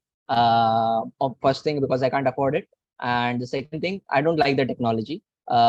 So what I'll be covering in my session is that I'll be covering the system audit part, where I'll show you guys how to go through your file system to check all the viruses. Let's say if there are any viruses that have been installed on your machine, or some startup services that may pose as a threat to your operating system. So we'll go through that process. I'll show you some 2-3 tools. Those tools are going to be complete basics. You don't need to have any kind of knowledge for that, technical prior knowledge. So yeah, we'll go through that section later. CA Vishnu wants to know, how safe is BitLocker to use? The BitLocker that comes pre-installed on the Windows environment, it's quite secure. But just a second, if I have it or not. So I haven't enabled it. So BitLocker, it's I would say on an average medium scale, it's kind of secure. Okay, but there are other tools out there using which you can crack BitLocker encryption as well. So I'll suggest you to use a third-party encryption vendor, okay, or a third-party encryption product which has good market rating. not the BitLocker one. A CA from Hosur wants to know, can the password manager be hacked? And if it happens, how would we come to know that? Not your password manager personally, but all the passwords are being stored centrally on their own servers. Okay. And there have been prior cases where LastPass and KeyPass, those kind of password managers have been hacked and the data have been leaked. But, it's part and parcel of the game. You can't be completely secure. Even the most secure companies out there have been hacked previously. So, yeah. I believe this question came when you were telling us about the lane. Dash lane, yeah. Yeah, so exactly. That secure was probably the most was the question that the person wanted to ask. Yeah, it's secure than your the average practice that you guys use of saving passwords. So it is secure than that. I could guarantee on it. CA Girish from Pune wants to know if WhatsApp is secure. Yes, it is. And just 2 or 3 more questions. Please allow me some time. Yeah. CA Dheeraj from Jammu wants to know that there's a spyware called Pegasus developed by Israel. How much data privacy concern for a common man to country as a whole is there, considering the rumor of levels of privacy invasion this software can do? So the Pegasus, yes, sir. I will answer that in my session. I'm going to take that. Okay, right. session will be covered. And I believe there was one question which I read initially that if such things are already there out in the market, does the government not stop it? In terms of if Tor is something that everybody knows about. Okay, I'll cover that too. All right, cool. I believe that's pretty much it. Should we start with the second session? Yeah, Sure, Navesh, sure. yes, yeah. All right, please allow me to introduce the second speaker to the audience today. We have Sachin Dedia, who shall be taking the session forward. He's an independent cybercrime investigator and also a certified ethical hacker. So we have a lot of cool people who have joined in today who are refusing to show themselves up for reasons justifiable in their profession. He's also a certified international trainer in the field of cybersecurity, ethical hacking, cybercrime investigations, and digital forensics. Since many years, he is working as an independent cybercrime investigator and also as an security expert for various MNCs, SMEs, government departments, corporates, and individuals. He has also provided training to state police departments. Since 2010, he has successfully conducted various seminars and workshops across numerous schools, colleges, universities, chartered accountants chapters, Rotary clubs, etc. He has also had the privilege to deliver a seminar at the Raj Bhavan at Mumbai. With over 9 years of experience in vulnerability assessment and penetration testing, which is called VAPT, ISO 27001 Network VAPT, Web Application VAPT, Sachin has delivered over 500 seminars and workshops and enlightened over 1 lakh participants. Over to you, Sachin, to take this session forward. Sure. Thank you, Priya. Thank you for the introduction. I'll just wait for Lavesh to finish it up, and then I'll take it up in another next few minutes. Lavesh? Yes, sir. Yeah, go ahead, Lavesh. Yeah, so last topic would be the phishing section that I wanted to cover. Okay, I will get over it quickly. Okay, so the one of the most prominent attacks, as I mentioned previously, is phishing that has been carried out like quite a lot. Even if you were to open your inbox right now, you will see some of the mails that doesn't come from legitimate sources that you haven't subscribed to, or any newspapers that you haven't subscribed to, or websites that you haven't previously visited. Okay, so just a brief about what phishing is. Okay, phishing is basically a fraudulent email that trying to pose as an entity that you seems to have interest in or trust. Okay, and they try to send you some email with some data that will tempt you to click on. Along with the data, there will be some link or a file. Now in most cases, the hackers have stopped sending in files because if you're sending a file, that file, there is high chances that that particular mail will get categorized as spam and it will go into spam. Okay, so what they have started is they usually send a link. Okay, and that mail could be anything. Okay, those are like specially crafted mail, and those kind of mail they post sense of urgency. Okay, the way they have written. Okay, in most of cases you might have seen that there are various banking mails that some of you guys might have received, where they say that your account is going to be blocked in 24 hours or 12 hours or the next 2 hours. Okay, and you need to click on this link, fill in your details, your credit card number, CVV. In some cases they'll even ask for that as well.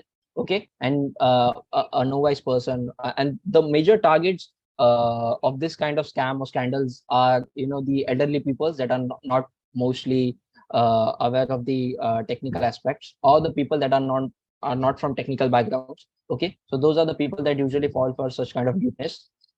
So what I'm going to do right now is, obviously I'll show you some defense mechanism, how we could protect against the phishing attack. But for that, before that, I'll try to show you. I'll try to simulate a phishing attack myself. Okay, and I'll simulate against my mail itself. Okay, I'm not going to use anyone's email address. Okay, so there is a website known as mprs.cz. Okay, it's a free mailer. Basically, what you could do, you can type in any mail from here, and you could send it to anyone else out there. Okay, so these are the basic steps. Okay, I'm not going to go into much details. So I'm not going to craft a good phishing email that is going to be very fancy. It's just going to be a simple mail. I just want to clear out the concept of phishing. Okay, so let's say that I have a target of a college student. Okay, that goes to a college, let's say a RISV college. Okay, there's a college in Mumbai. Okay, this is the college, RISV College of Arts, Science and Commerce. Okay, don't sue me, RISV. Okay, so this is the website of risvicollege.edu.in. Okay, and on top here you could see that I have an extension installed which helps me to get all the mail IDs that are embedded on this page. Okay, or written down on this page. So here you could see I have info.asc at the risvicollege.edu.in. So what I could do now, this mail seems as a legitimate mail, right? Because this is available on the website itself. What I could do, that the target, that the person that I'm going to target will goes to this college. Okay, so obviously I could do my further research on him, and I could let's say I've figured out that he studies in he's studying science, he's studying in so and so class, and that exam just got over and the result just came out, right? This is all information that I have right now with me. So what I could do, I could just copy out this email. Okay, I'll say I'll let me just craft a mail quickly here. I'll do info.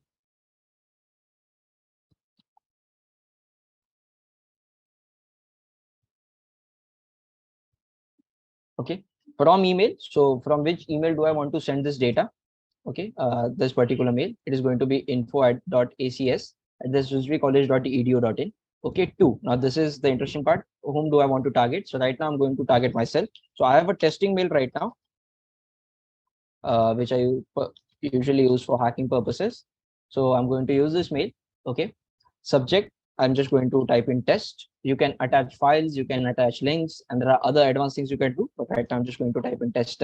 Okay, just to see if this works. Okay, but now there is a very important precondition that needs to be checked before seeing the before checking the working of this, is to see whether there is a particular security functionality enabled on this website of risvicollege.edu.in. Okay, that security check is known as SPF checker. Okay, no issues if you're not able to comprehend this particular technical aspect, because this is related to the IP section, okay, that we haven't covered in much detail. So basically what it does is, just a second, let me just go on to a good website.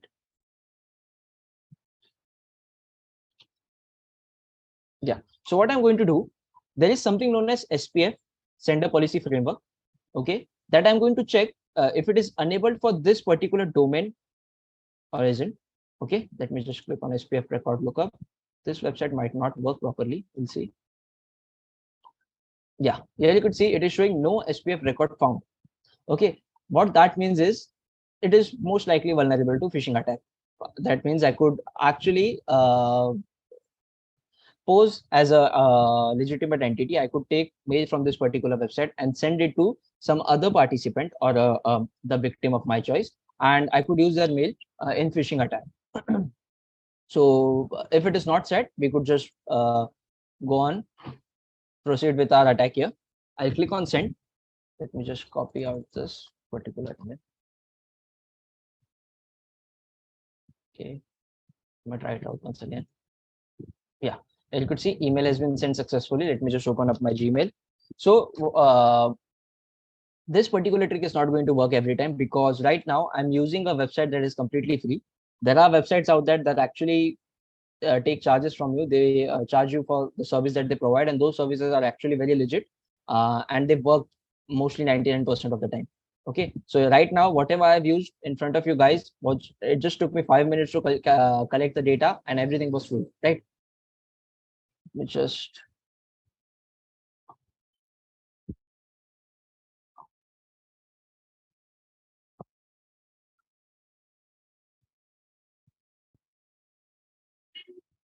okay, I haven't received the mail yet. It hasn't worked. Let me just check.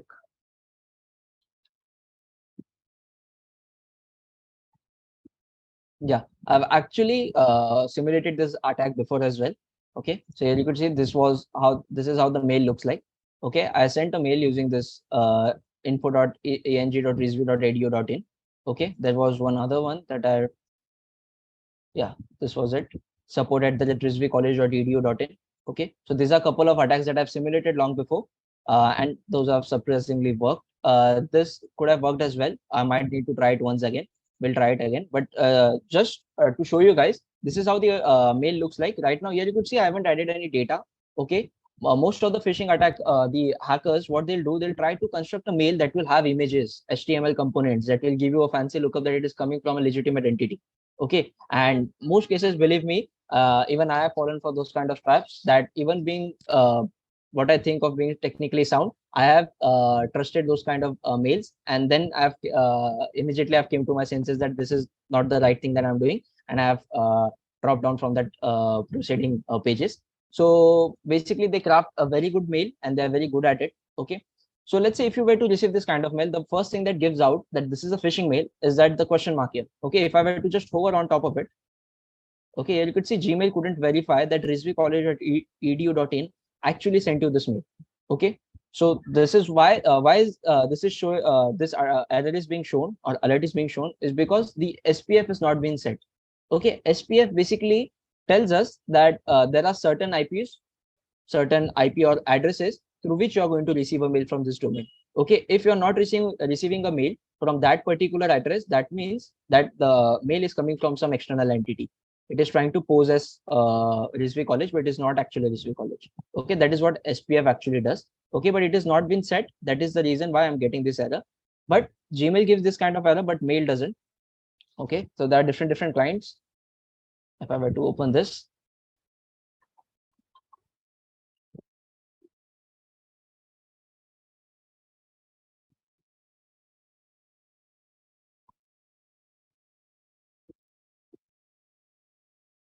it'll take some time to do its search. Okay, so let it just search it out. So what I wanted to say is this particular mail client that the Windows or the Office offers us, it doesn't actually show this kind of pop-up or alert. Okay, so you won't be able to detect whether it is a phishing mail or not. Okay, and if you were to, let's say, the first thing that you do, whether to see whether it is coming from a legitimate entity or not, what you do, you copy the domain.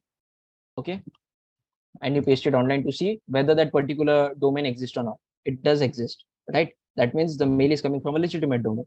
Okay, in most cases what you'll encounter is, let's say you are receiving a mail from Google, but instead of double O, it is having 00, right? So it is we call it camel casing, right? Or camel casing, whatever you can pronounce it.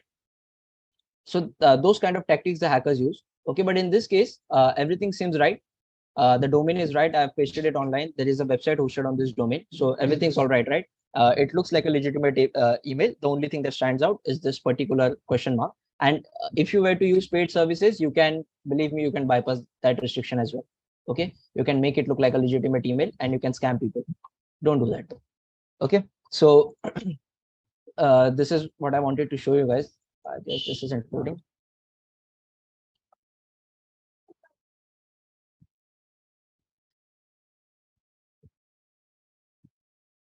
Yeah. Yeah, you could see on top, if I'm hovering on top of this particular logo, I'm not able to see any kind of pop-ups, right? So there is no way you would be actually able to figure out whether the mail is coming from a legitimate entity or a malicious hacker. So this is what I wanted to make you guys aware of. Okay, now in this scenario, let's say if this kind of situation happens, the first thing you need to do, obviously, is to open it on your Gmail client. Okay, if you see this kind of error, most probably don't proceed with the links that the mail contains. Okay, and if you are still very unsure, okay, that you might want to check it once, do one thing. There is a website known as Checkfish. It's a paid website, but I guess it offers around one search or one or two search. So what you could do, copy down that link that you have received in a mail and just paste it here. Okay, so this is not a phishing website, so I'm just going to paste it here, and it'll do scan. It'll scan the website for you, and it will rank it. It has some AI mechanism running in the background. It'll automatically scan it and analyze it whether it is a phishing website or a malicious and a legitimate website. Okay, depending upon the result, you can choose whether you want to proceed with the website or not. See, this is how the output looks like. And here you could see the threat intelligence says past phishing attacks on that particular domain, 0, on that IP, 0, and kits on the host, 0. Okay, if you see 000 over here, that means 90% it is a safe website to use. Okay, you can proceed with it. There are other steps as well that you can do. There is something known as you have to click on the 3 dots, then go into show original, and it contains a lot of data. Okay, you might be getting overwhelmed by it, but you don't have to like go through each one of the data. There is something known as IP. Okay, there is this IP that you need to look for. Then you need to retrace it back to its original server, which is again a quite complicated process, so I won't burden you with that. But just keep in mind, there are some basic steps that you can follow, which is to see whether the domain, whether you're getting this kind of pop-up. Second step is to see whether the domain actually exists or not. Okay, and if the domain is if the mail is coming from a legitimate domain, copy the link that you're getting in the mail. Okay, paste it in the Checkfish website and check whether it is a phishing website or not. Okay, so any queries, any doubts? Come again with that. Is it the same as inspect element thing? Yeah, kind of, but it actually shows us the data that is being used to send the mail from the client to the server, basically the recipients, okay, that are involved in the conversation. So it actually contains a lot of backend data, cryptographic data, and addresses and all. How did you open that? Okay, so we have this 3 dots. Okay. Go to show original. Cool. Okay. Followed. Yeah. There are 2-3 more questions which I would like you to take up quickly. One of them being Chrome versus Explorer, which is safer? Obviously Chrome, no doubt about that. Explorer is dead end. CA from Leeds is asking, CA Rajkumar Patel, how concerning is the Truecaller app being able to read your OTPs? I mean, it's quite concerning again, because unless and until it doesn't misuse the data, it's quite okay. But obviously it's loading. It's not only your OTP, even your banking transaction, whatever amount is being credited, debited, that messages comes in your inbox, and Truecaller has access to it. So based on that, those data could be sold to different banking agencies, or the NBFCs that provide loans, and they could contact you further. So it's a good source of income for those people. And again, it's kind of sensitive matter. So my advice would be to not give access to Truecaller, or don't keep it as a default messaging app. Use it as a default messaging app. True that. Last question being, if you have Windows 10, which is already having a Defender in it, so is it necessary to have an antivirus over and above that? So an antivirus of good rating is 100% better than Defender. But if you're not in a position to afford it, Defender, I guess Defender should be enough. Okay, if you're a normal user who is not downloading too much of stuff from the internet or browsing kind of harmful contents over the internet, Defender is quite secure. And how do our emails get hacked? So there are a couple of ways. Now hacking emails, hacking Gmail or Google accounts are not that easy in today's age, because there are a lot of protections that have been enabled. But there are a lot of ways that you could break into an account. The one of the most easiest way is the phishing attack. Second one is brute force attack, where the person tries to the attacker initiates an attack which tries to guess your password. Okay, if you don't have 2MFA multi-factor authentication enabled, then that's a huge risk. So you should be enabling that to avoid such kind of attacks. So those are 2-3 techniques again, and there are other things as well. One is, let's say if your PC is already infected, okay, whatever you're going to type on your keyboard, those keystrokes are going to be loaded. Okay, those are going to be recorded by the attacker. So through that as well, he gets access to your username and password. All right, that's pretty much it. Yeah. I request Sachin to take up the session ahead. Yeah, sure. Thank you, Lavesh. Thank you, Priya. Okay, so to all the members, I'll continue. And just throughout the session, as we have kept it practical, I would like to do the same. So here I'm going to share the screen. Priya, if you can just confirm, everybody can see my screen? Yes, they can. Will you Okay. also not be showing yourself? No, I'll show in few minutes. Yeah, no issues. Okay, so now the topic that I'm going to cover here is, see, I believe majority of us would be having email IDs which are related to Gmail. So if, see, across India, when I ask what is your email ID, the response that comes is xyz@gmail.com. Right. So I'm just going to assume that majority of us are going to be using Gmail. Okay. So my demo is on Gmail itself. Okay. And I'll cover one more point. Recently, I mean, just there was a question about Truecaller, right? So I'll just show you how good Truecaller is. Okay, from Truecaller's point of view.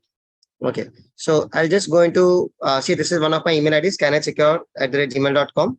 Okay, so it's a public email ID, right? Anybody can create, right? Scannersecure Mumbai or Mumbai scannersecure@gmail.com. So when we say it's a public email ID, which means @gmail.com and everything. Okay. So now if I come here, can you see manage a Google account? I'll go into manage a Google account. I'll go into security. And over here, if I come down, can you see manage third party access? Right? Manage third party access. Now, once I click over here, now what I'm trying to see over here is, now see this, everybody. It means, see, what has happened here is, I'll just give an example. See, when I go to Truecaller website, okay, Truecaller will ask me to register over here. See this sign in. Okay. And nowadays, many of these third-party websites will give you an option to sign in via Gmail or to sign in via Microsoft, sign in via Facebook. And I'm pretty much sure majority of us would have ended up doing it and we might not be even aware. I mean, wherever we have done it, we will not be even aware where we have done it. Okay. So supposing you have done it, okay, then what are the repercussions of it? That is logging into third-party websites through Google, Gmail. So this is what happens. Third party apps with account access. Now what has happened here is, I must have logged into Truecaller using this email ID, as a result of which Truecaller has now got access to my Google contacts. Can you see? So basically what can Truecaller do? Truecaller can now see and download your contacts. They don't even need my password for this. Next, Dropbox. Again, I must have signed into Dropbox using this Gmail ID, as a result of which Dropbox got access to my contacts. See, honestly speaking, as long as they are only getting access to my contacts, I've got no issues. I mean, fair enough, because contacts are just email IDs on what mobile numbers or something like that. But look at this. Chromecast and Assistant on Android TV. What does it get? It has got access to full account access. See, basically what has happened is, I've got a smart TV. In order to use a smart TV or an Android TV, you obviously need to log into Gmail. I mean, you need to provide an email ID. So I must have logged into that Chrome TV of mine or the Android TV of mine using this email ID, as a result of which Chromecast, again, since it's a Google product only, I've got no issues. Google anyways is going to take all my data. My point here is, we should not have any third party access or any third party account which has got access to your Google Mail or Google Drive. I hope all of you are getting me. You should not find any third-party application which has got access to your Google Mail or Google Drive. So I'm just going to give you a small example. Have you heard about an application by the name of Cred? It's a very popular application to make your credit card bills, and you get reward points and everything like that, some freebies and everything like that. But for I'm going to ask all the participants, for all the people those who have registered on cred using your Gmail ID, please go over here and check, and you'll be surprised to see that cred has got full access to your Google Mail. So CRED obviously takes this access so that they can see your statements, they can download your statements, they can understand what kind of a payment you're doing, what kind of a lifestyle you have, whether you have a car, whether you have a scooter, whether you have a newborn child. See, because the moment you make credit cards, payments, why the thing is free in India? Like, all of our elders used to say, no, there are no free lunches in this world. So if anyone is offering anything for free, the first thing it should be, boss, that means they are after my data. Right. So what I'm just trying to make all of you understand here is, just go over here and check this out. I mean, you can do this later. We are going to give you a lot of homework. Okay. We are going to give you a lot of safety tips. We are not sharing any PDFs, but we have a checklist. Basically, I've prepared a checklist of how to secure your device, your email, your laptop, your mobile, and everything like that. So go through the checklist later on. But this is one of the points that I would like to say over here. I hope this is clear. Now the question that would arise is, suppose if somebody has got access, can you remove the access? Yes, please, you can do that. Okay, but the moment you remove the access, what will happen is that you will no longer be able to log into that account, into that application. So you can use some another Gmail ID or something else where you do not have your personal statements, your bank statements, or anything which is going to come.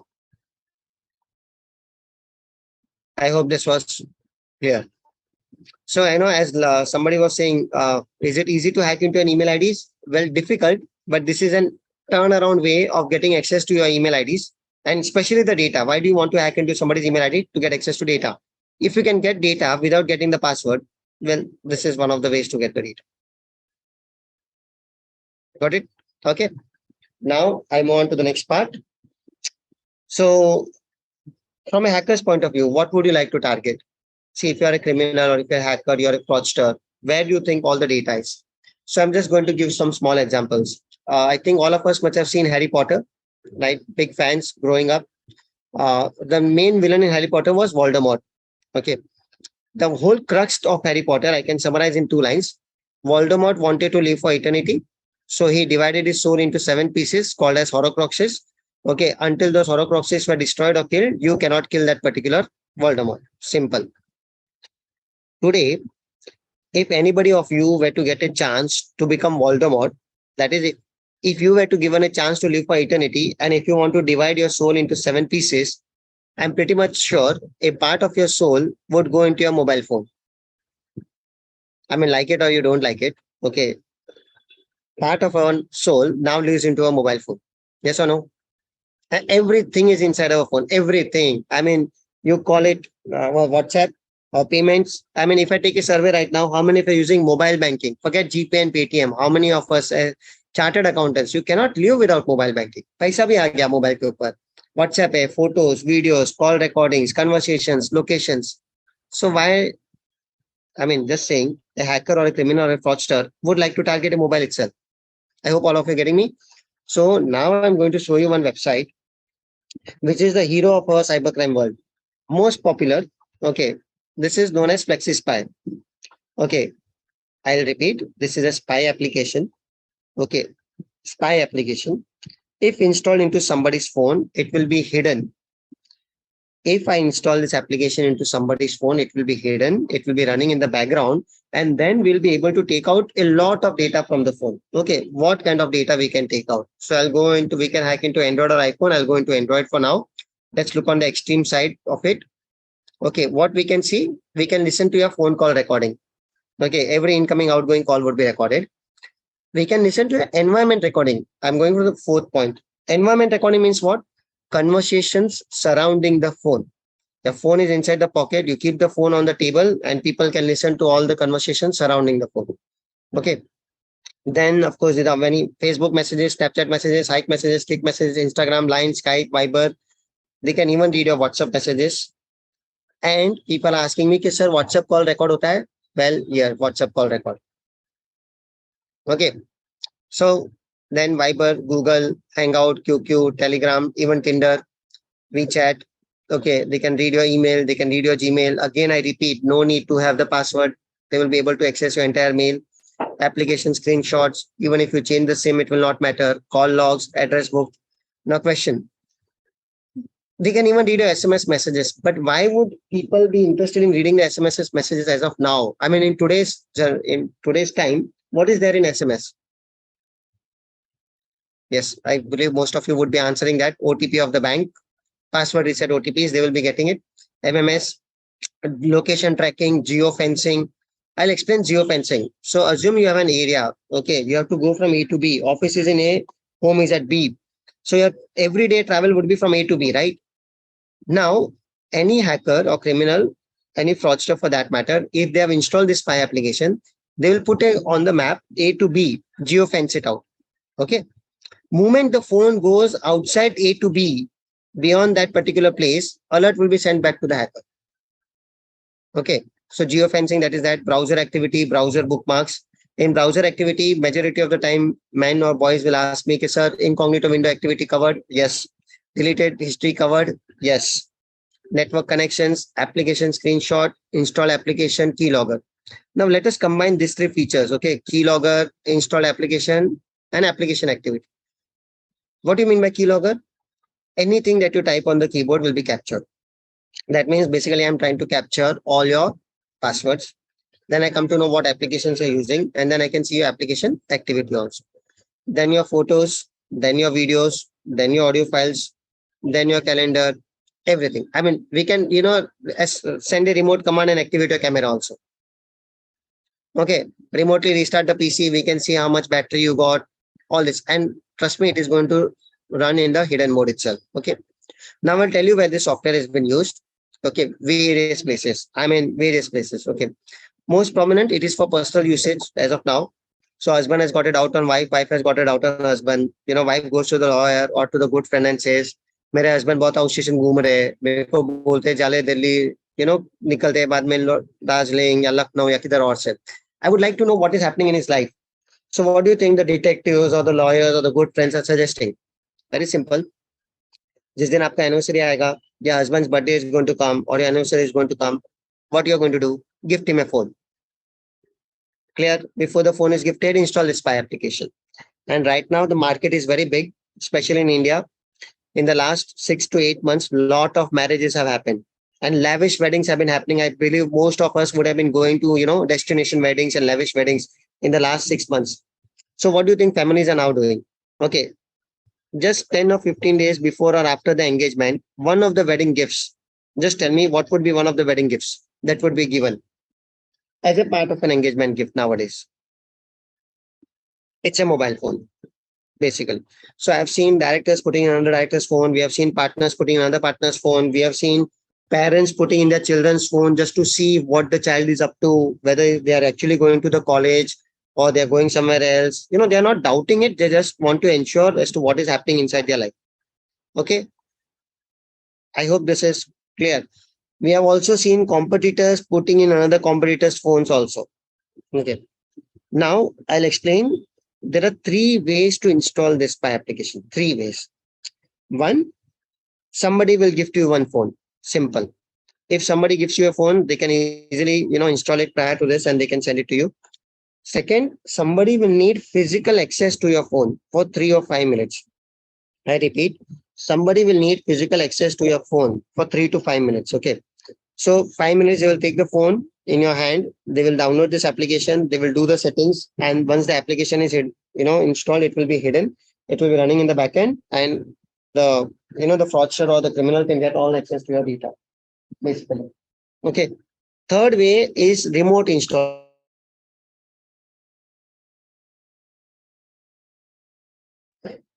Remote installation. Remote installation means what? Somebody will send you one link over WhatsApp or over SMS or over a mail. And if you end up clicking on the link and downloading the application, then also the damage can be done. Okay.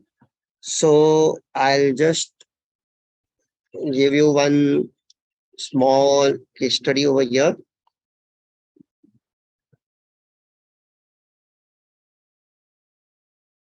Yeah, I would just request read the heading over here. I mean, just read this small case study.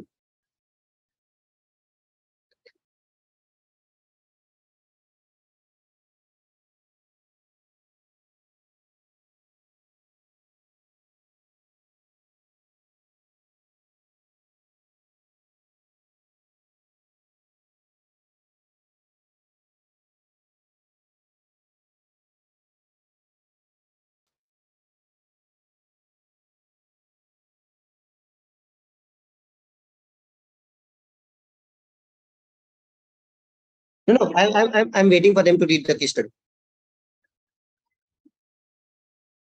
Okay, so I believe all of you understood this small case study. See what happened. Person received an message, an SMS message saying income tax का refund मिलने वाला है. Very simple. Person must have clicked on the link. Application got downloaded. Now he got a doubt. He deleted the SMS as well as the message and the application also. Okay. In spite of that, his phone was hacked or his account was debited. So I believe all of you understood what must have happened.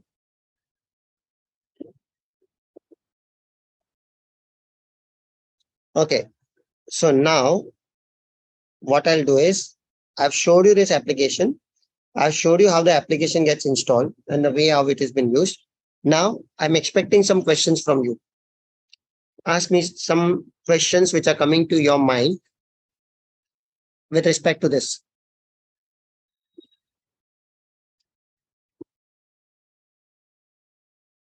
Okay. Well, there should be one or two. So I'll move There's on. one question from my city. CA Dheeraj wants to know, does Flexi Spy run on iPhone? Yes, yes. See, there is a myth that iPhone cannot be hacked. Yeah. iPhone can be hacked, but it is expensive to hack into an iPhone. महंगा है. Okay. Okay, so I'll just give an example. Jeff Bezos' iPhone was hacked. Okay, the richest person on earth, uska iPhone hack hua tha. And that was done by Pegasus. I believe all of you must be aware about Pegasus application. Okay, how powerful Pegasus application was. They found a vulnerability in WhatsApp. Like imagine you can give a missed video call on WhatsApp and your entire iPhone was hacked. But of course, the rumor is also there that the Saudi prince MBS Mohammed bin Sulaiman, he hacked into Jeff Bezos' iPhone, basically using some malware. Okay, and as a result of which he got access to some photos which were not supposed to be accessed. The photos were then forwarded to Jeff Bezos' wife, as a result of which the divorce happened. And the amount of money that Jeff Bezos had to pay because of the settlement made the wife the fifth richest woman in the world. Like imagine before the hack, before iPhone was hacked, Jeff Bezos' wife was the wife of the richest woman, of the richest man on earth. After iPhone got hacked and photos were compromised as a part of divorce settlement, she became the fifth richest woman in the world. Forget Asia, forget Pacific, forget America, forget Europe. Fifth richest woman in the world.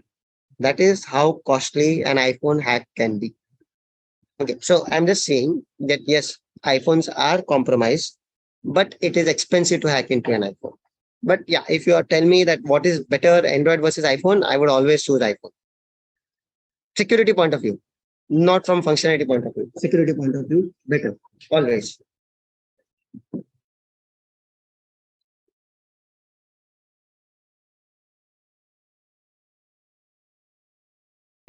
How can you check if such an application exists in your phone or not?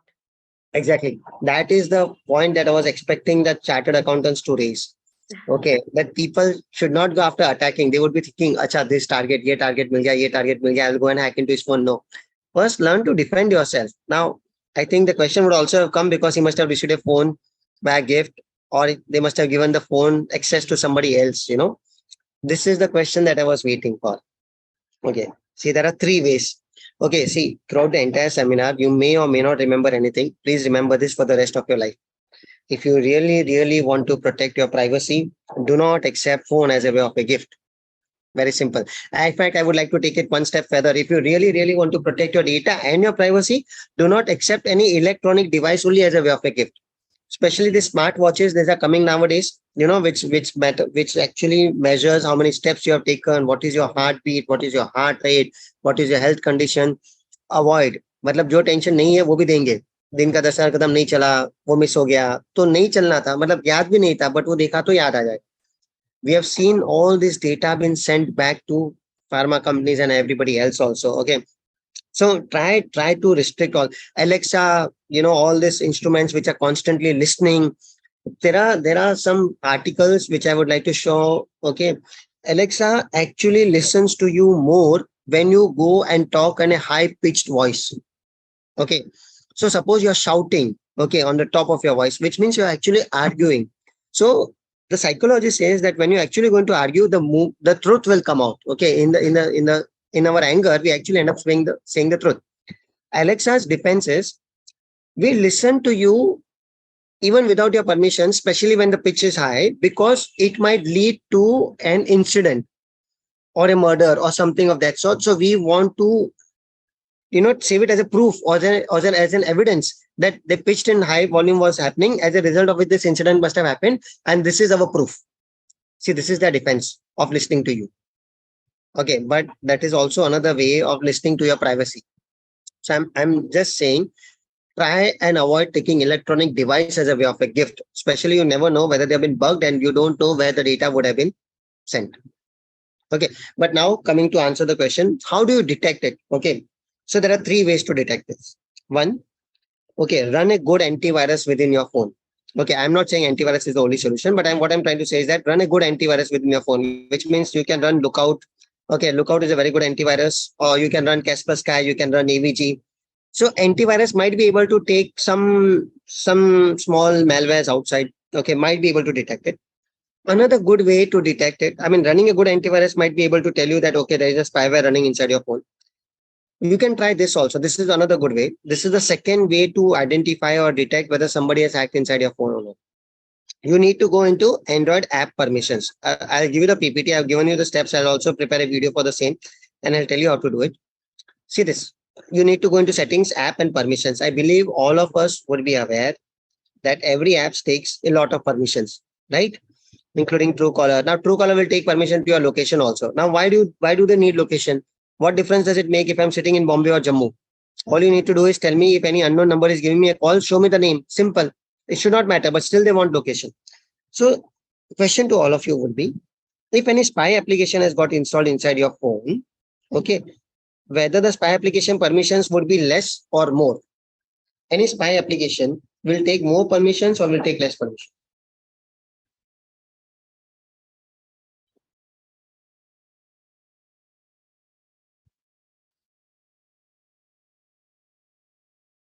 The answer should be, actually they should be take more permissions. Why? Because it needs a lot of data, right? So suddenly you will see in your settings, app, and permissions some weird looking app name, and must have taken more than 7 to 8 permissions, including location, microphone, gallery, video, and everything like that. I hope all of you are getting me. And you will not find that application on your dashboard also. Phone के dashboard के ऊपर भी वो application नहीं दिखेगा. That means that is nothing but that is an application which is going to take out a lot of your data. Of course, third and best way or the solution for this is very simple. Go ahead and format your phone. But that's it. Very simple. I mean, if you have got any doubt, all you need to do is format the phone itself. Okay. But the question arises, before you format the phone, what you're going to do? You're going to take the backup of the phone. I hope all of you are getting me. Now, in taking the backup of the phone, what you're going to do? You will take the backup of all the applications also. Am I right? So if you're going to take the backup of applications, would it make any sense? No, I hope all of you are getting me. So in my safety tips, in my on the to-do list, in my checklist, I've clearly mentioned, in your entire life, you should remember that when you're going to buy a new phone and you're going to transfer data from your old phone to new phone also, or for that matter, if you're suspicious that your phone has been bugged and you want to format the phone, never take the backup of applications. You're supposed to take the backup of only your data. Data ka backup lo, applications ka nahi. Okay, so it could be your contacts, your SMS, your photos, your videos, your WhatsApp data, and everything like that. Format the phone, get a new phone. I'm sorry, but you'll have to download everything from the Play Store again. But that is okay. But at least you're ensuring that the new phone is not getting bugged by the old applications. Fourth way is, you can see on my screen, there is a mobile edit. I mean, these are some good, very high-end forensics tools that people like us will use. Okay, so what this forensics tool will do is, they will scan your entire phone and they will be able to tell me whether the phone has been compromised or not, basically. But this kind of services we generally give to, IAS, IPS officers, some government high-end people, or some CEOs or CFOs, because there's a cost involved to scanning their phones, time involved to scan their phones, and everything like that. From a general public point of view, if you are having any doubt that our phone has been compromised or bugged, simple solution is format the phone. That's it. If you really want to find out who did it and everything like that, then you go for this kind of services. Otherwise, best way is to format the phone itself. Well, Sachin, an audience member from Chennai wants to know how would you actually come to know if this spyware is installed in your phone? See, one is sometimes, previously there were some indications like, phone used to get heated, battery used to go down very fast. Okay, mobile data used to get consumed and everything like that. But now these spy applications are very smart. They will not send the data when you're on mobile data. They will send the data when you're on Wi-Fi. Okay, they will send the data in parts. So the phone is also not heated. Okay, so nowadays, I'm very sorry, but it's very difficult to know if your phone has been compromised. Unfortunately, we get victims only when the damage has been done. Okay, when suddenly they see some losses inside their business, or they see that, okay, somebody is able to know their personal information, somebody is able to understand what they're talking about. Unfortunately, that is the only way now, because nowadays these spy apps are so good that it's very difficult to figure out, whether your phone has been bugged or not. Of course, run a good antivirus. They might be able to help. Or this Android app permissions, if you continuously keep on checking. Very sorry, but I don't think factory resetting the phone, how many of us will be able to do it? We recommend it, but I don't think people who have bought phones for 2 to 3 years, they are not going to factory reset the phone. So yeah, but factory resetting the phone is also one of the best ways to get rid of all these viruses. But if you're asking me for detection, difficult unless you use this spy app, this mobile forensics tools, that will help us to detect. But very sorry, these are not some freewares that are available in the market. This will cost into few lakhs of rupees that we generally use for forensics. So yeah.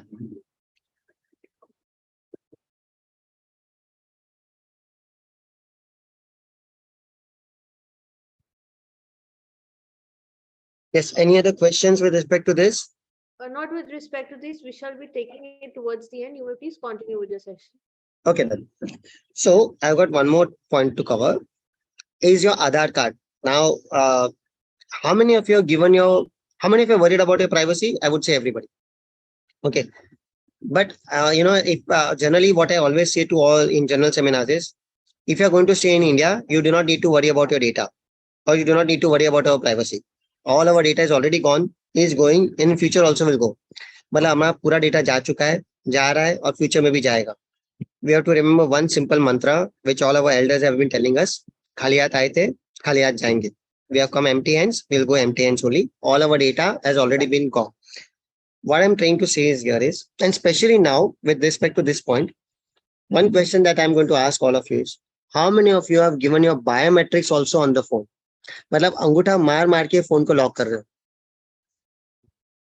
Quite a few of you, or many of you must be doing that. Okay. तो वो तो और भी आराम से सो जाओ. मतलब that to you to now to go sleep peacefully also because you have given your biometrics. Now imagine nothing. I mean, your biometrics cannot be altered.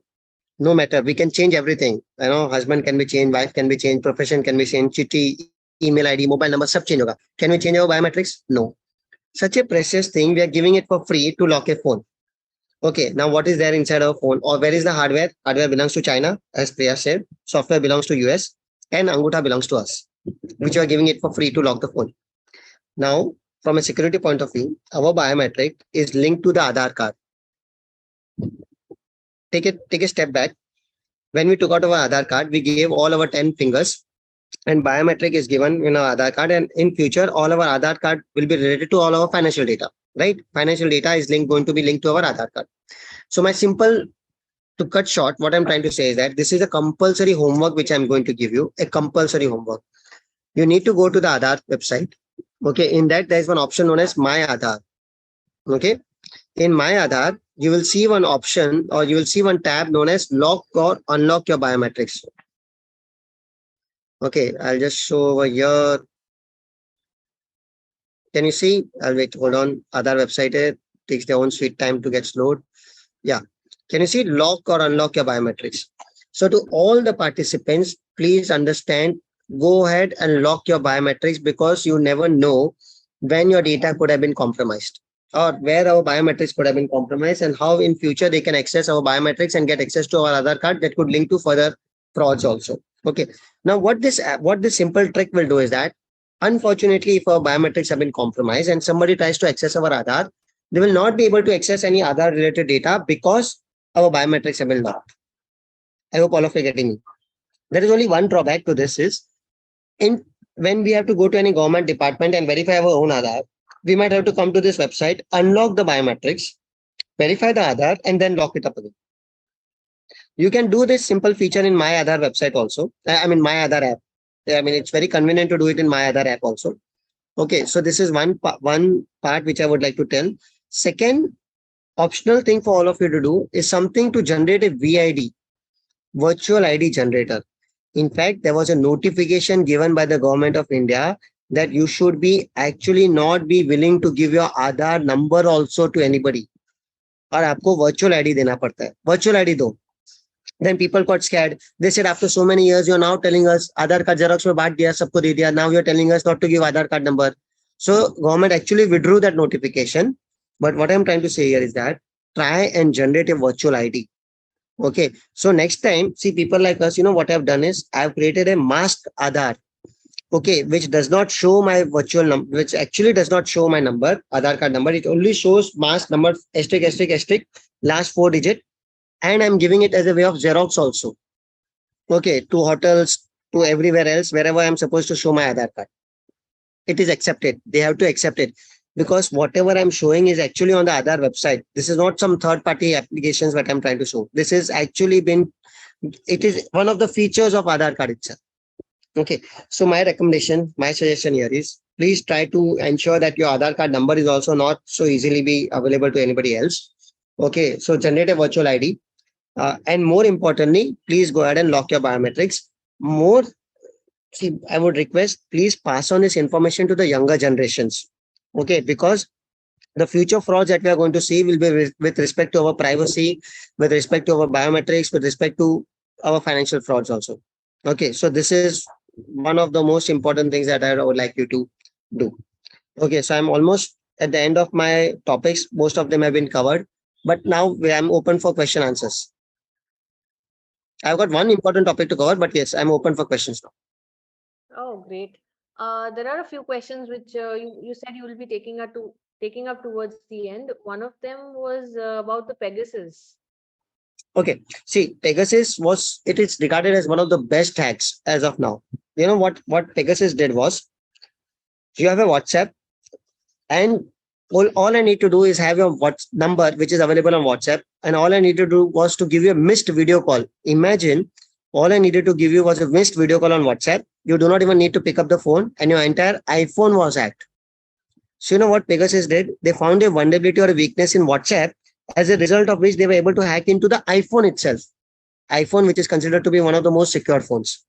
This is what Pegasus, this is how powerful it was. No need to touch the phone. All you need to have is the mobile number of that victim. That number should be on WhatsApp. Give a missed video call. The victim does not even pick up the call. Entire iPhone was hacked. This is what Pegasus was capable of. And Pegasus was developed by the Israeli firm, and they managed to find weaknesses in WhatsApp as well as in iPhone, generally used by the governments across the world. They were never selling it to private companies. It has been rumored that MBS, that is Mohammed bin Suleiman, used it on Jeff Bezos, and obviously all the other governments have been using it basically. So yeah, this is how powerful Pegasus was. Is there any protection against it? Absolutely not. Like imagine richest person on earth, uska iPhone hack ho gaya. Uske baad wo richest person on earth raha bhi nahi. Right? Now he's always coming on second, third. Elon Musk took over. Our Gautam Adani almost came very close. But what I'm trying to say is that against state-sponsored attacks, against this kind of attacks, we common man have got no chance. Well, taking this question further, considering this is such a threat to our privacy, what threat does it possess for the country as a whole?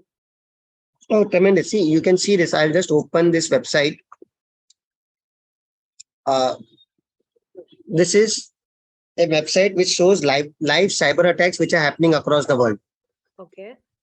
Okay. So I'll just refresh the geographical lessons. This is US. Okay, where my mouse is roaming around.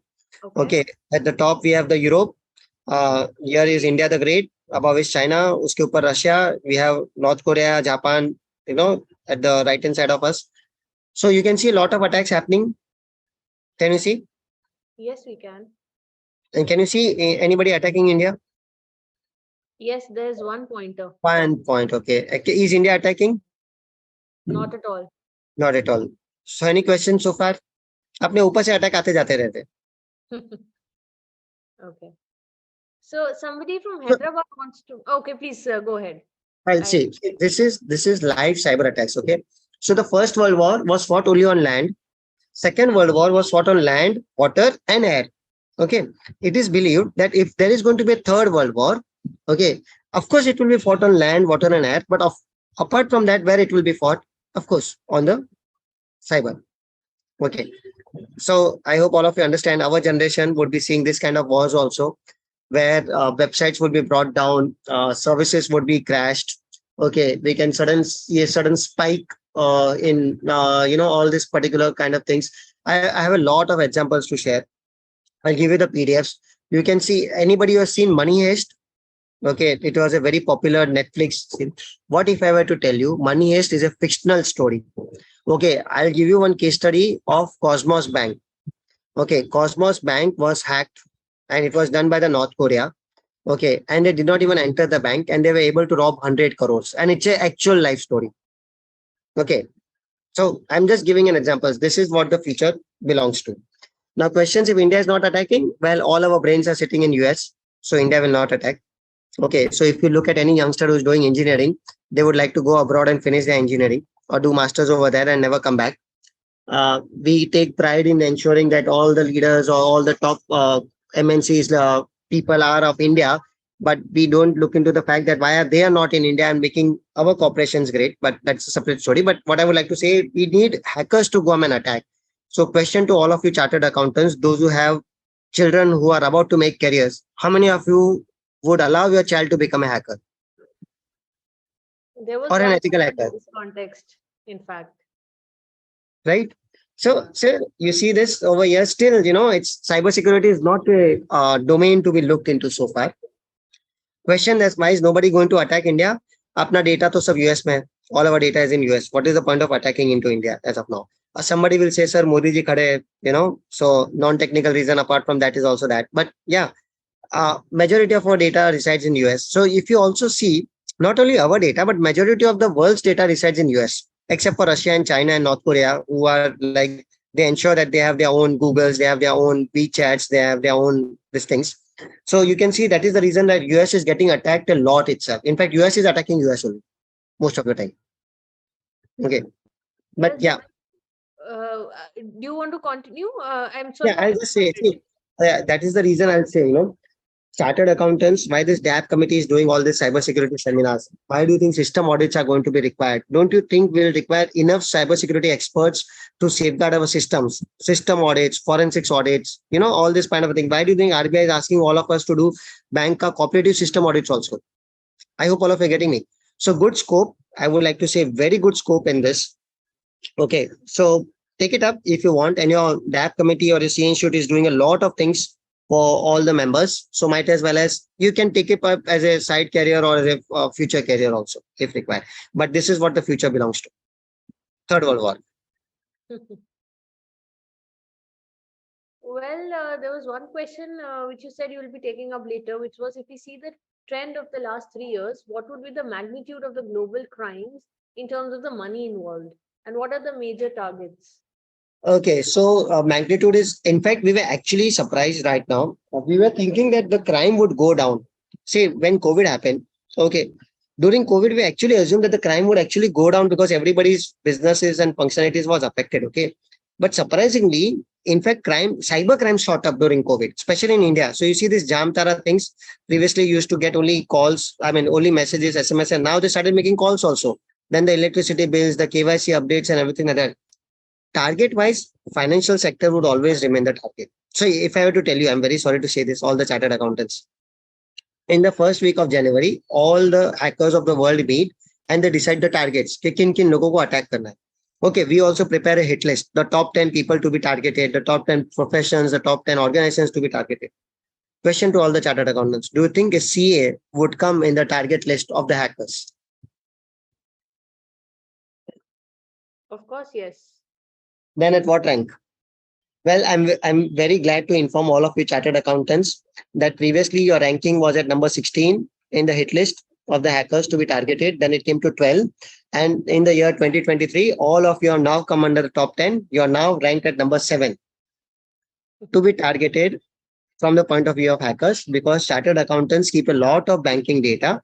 You will go to the bank and tell the bank system audit or statutory audit, and you go and tell the bank fire extinguisher rakho, Windows genuine rakho, pen drive access mat do, and all these kind of things. And across India, gladly our seminar is for across India. I will tell you the DSC passwords of every chartered accountant, every client, 1, 2, 3, 4, 5, 6, 7, 8. You don't even need to write it. Yes or no? Unfortunately, if the article loses a DSC in a train or a bus or anywhere on a plane, you don't need to worry about the password. You just connect the DSC 1, 2, 3, 4, 5, 6, 7, 8, write down the password, and the DSC will operate. Yes or no? See, another thing.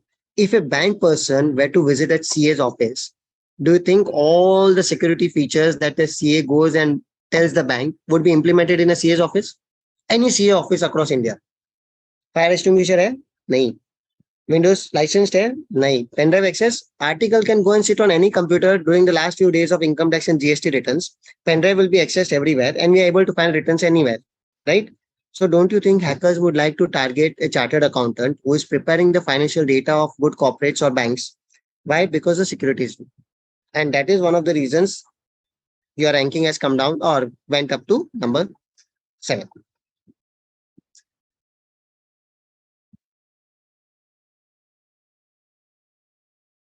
Please allow me a minute, Sachin. I'm just going through the questions quickly. Okay. CA Manoj wants to ask, can we give the VID to bank and income tax? Yes, because nowadays all the banks have been issued one circular that when in a banking form, when in the Aadhaar card, you also will now have to put one more column below that known as VID, basically.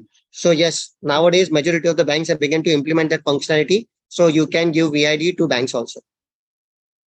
Can you tell us the notification or anything in this regard? No, it is internal notification. They have not made it this thing because they have to work it out on the banking forms, all the forms that are pre-filled, basically.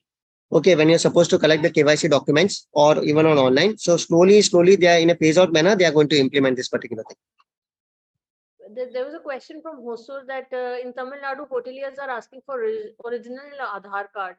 But instead, if you want to give another VID or something, they refuse to take so. So how do we cope it up? Oh, then report it. See, as of now, you give them the Aadhaar card. You know, no point in arguing because we must have already booked or given the payment or something like that. No point in arguing. But raise that query back to go to this website, raise up a query, contact and support, and inform them basically that this is the hotel which is not going, which is not willing to accept VID because VID has been made. I mean, it is an optional thing to be given as a part of Aadhaar itself. So yeah, you can try that particular thing out. Because I'm pretty much sure the hotel would like to have a list of all the Aadhaar card data. Again, it's a data collection game itself.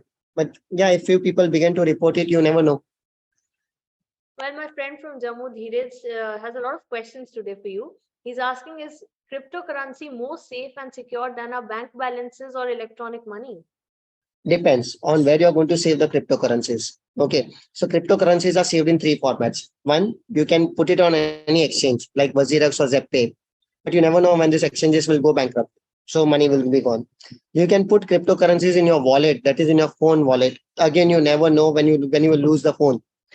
Best way to save your cryptocurrency is put it in a pen drive. There are something called as hardware wallets. So you can store all your cryptocurrencies in your pen drive and put it up in your bank locker or save it up in your, in your most wallet or whatever it is. But yeah, if you can put your cryptocurrencies in your hardware wallet, then it is safe. One last question before you take this session further from Bharat from Delhi. Windows 11 Defender sends a blue screen error with a third-party antivirus like Quick Heal. How do we handle this? Oh, see, there is a conflict going on between Windows Defender and Quick Heal. Both want to try to protect it and both want to try to take over the security feature. I mean, both are conflicting. So what I would suggest here is close down Defender and make Quick Heal the default antivirus, or remove Quick Heal and make Defender your default antivirus, basically. Then you cannot have Defender and Quick Heal both running preferred. Then shut down Defender and let Quick Heal take over, basically. If I'm very sorry to say this, if you are paid for Quickle, go for Quickle. If you're not paid for Quickle and you're paid for Windows, remove Quickle. Okay, go for the paid thing. Huh. I believe these are the only questions that I have as of now. Please take the session further, Sachin. Okay. So one of the last things that I would like to cover over here is something to do with IMEI number.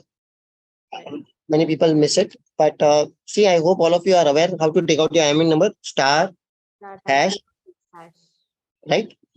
So you will get a 15 or a 16 digit number on your screen. Okay. Now my thing is, there is this website also which has now come out that if you lose the phone, you are supposed to report the phone over there. I honestly do not know how effective that website is because it's just recently been come up. But what I'm trying to tell all of you is the day you lose the phone, please go to the nearest police station and file a complaint. Okay. Phone 4,000 का होगा या 40,000. The day you lose the phone, go to the nearest police station, file a complaint. Simple reason. Nowadays, all the hackers and the fraudsters and the criminals are looking for lost or stolen phone itself. I hope you're getting it. You lose the phone, you don't file a complaint, the phone goes to Jamtara like kind of cities. They will misuse the phone, they'll put somebody else's SIM card, call it up. What the police will get is an unknown number and an unknown IMEI number. What police will do is phone पे इससे पहले कौन से SIM card डाले गए थे? Which SIM was used on this phone prior to this SIM being used? Very simple. अपना number आएगा. I hope you're getting me. So the day you lose the phone, go to the nearest police station, file a complaint. Please note, you will not get your phone back. Complaint किया तो phone नहीं मिलने वाला है. Police वाले को भी phone नहीं मिलता है. So अपना phone नहीं मिलेगा. Right? It is just a security or a safety measure that I'm trying to tell you. You have to report it basically. So once you report it, it's a normal police complaint. That's it. You don't need to file an FIR or something of that sort also. Normal police complaint would itself help you out. Okay. Second reason why I'm telling you to do this. When you buy a new phone, okay, on the box, on the cover of the phone also, on the box of the phone also, you will get an IMEI number. Now that box IMEI number should match with the phone's IMEI number. I hope all of you are getting me also. Whenever you buy a new phone, unbox the phone, look for the camera, look for the microphone, check everything, but then dial this code. The phone's IMEI number should match with the box IMEI number. If it is not matching, then I hope all of you understand what kind of a phone you have received. And I would not like to name some very popular online websites which have been a part of this particular fraud also. Okay. So just giving you this particular heads up. Remember these things. Apart from this, I am going to share you a lot of safety tips which I have prepared. Okay. So just show you over here.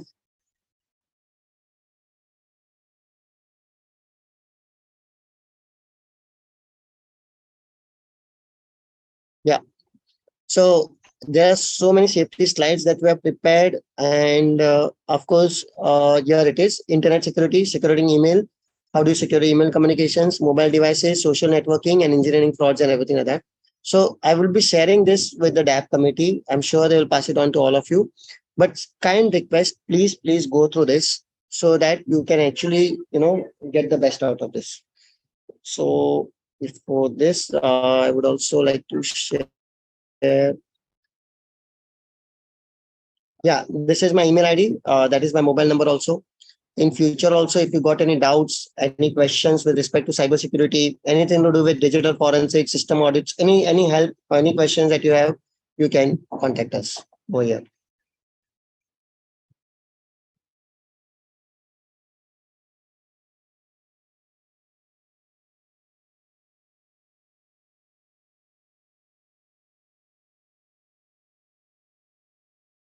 For the day?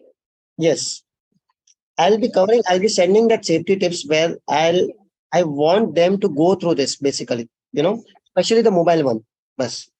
Okay. Then let me take some questions from the chat box.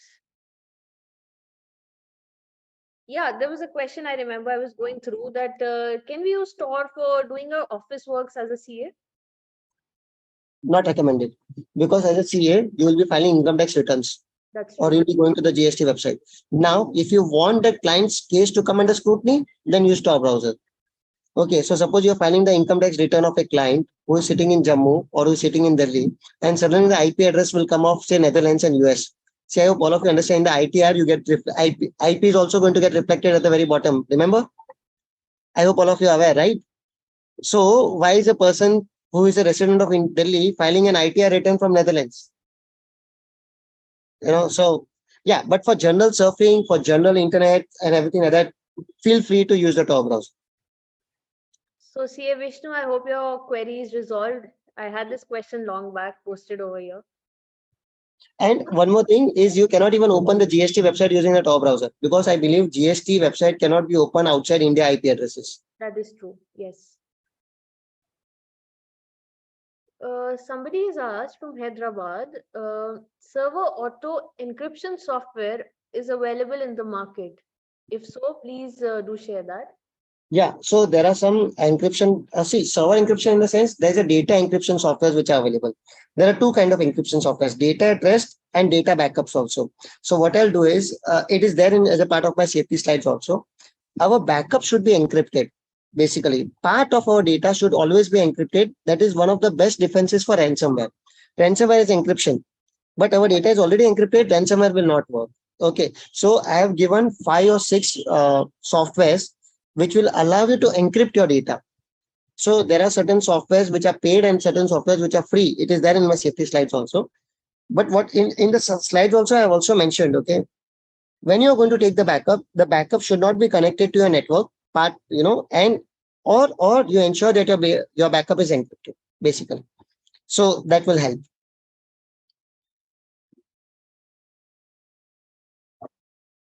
Well, allow me a minute to take some more questions if there are any. There's a very interesting question from Dubai. Somebody is asking if a CA can become an ethical hacker. Of course, Yes. but they just want to know what sort of exams or trainings that they have to go through.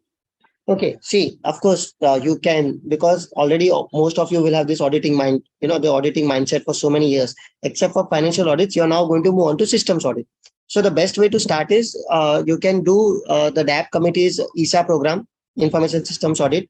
Okay, our DAP committee is also doing one program on practical systems audit. Basically, it's a 3-day program which the DAP committee has designed.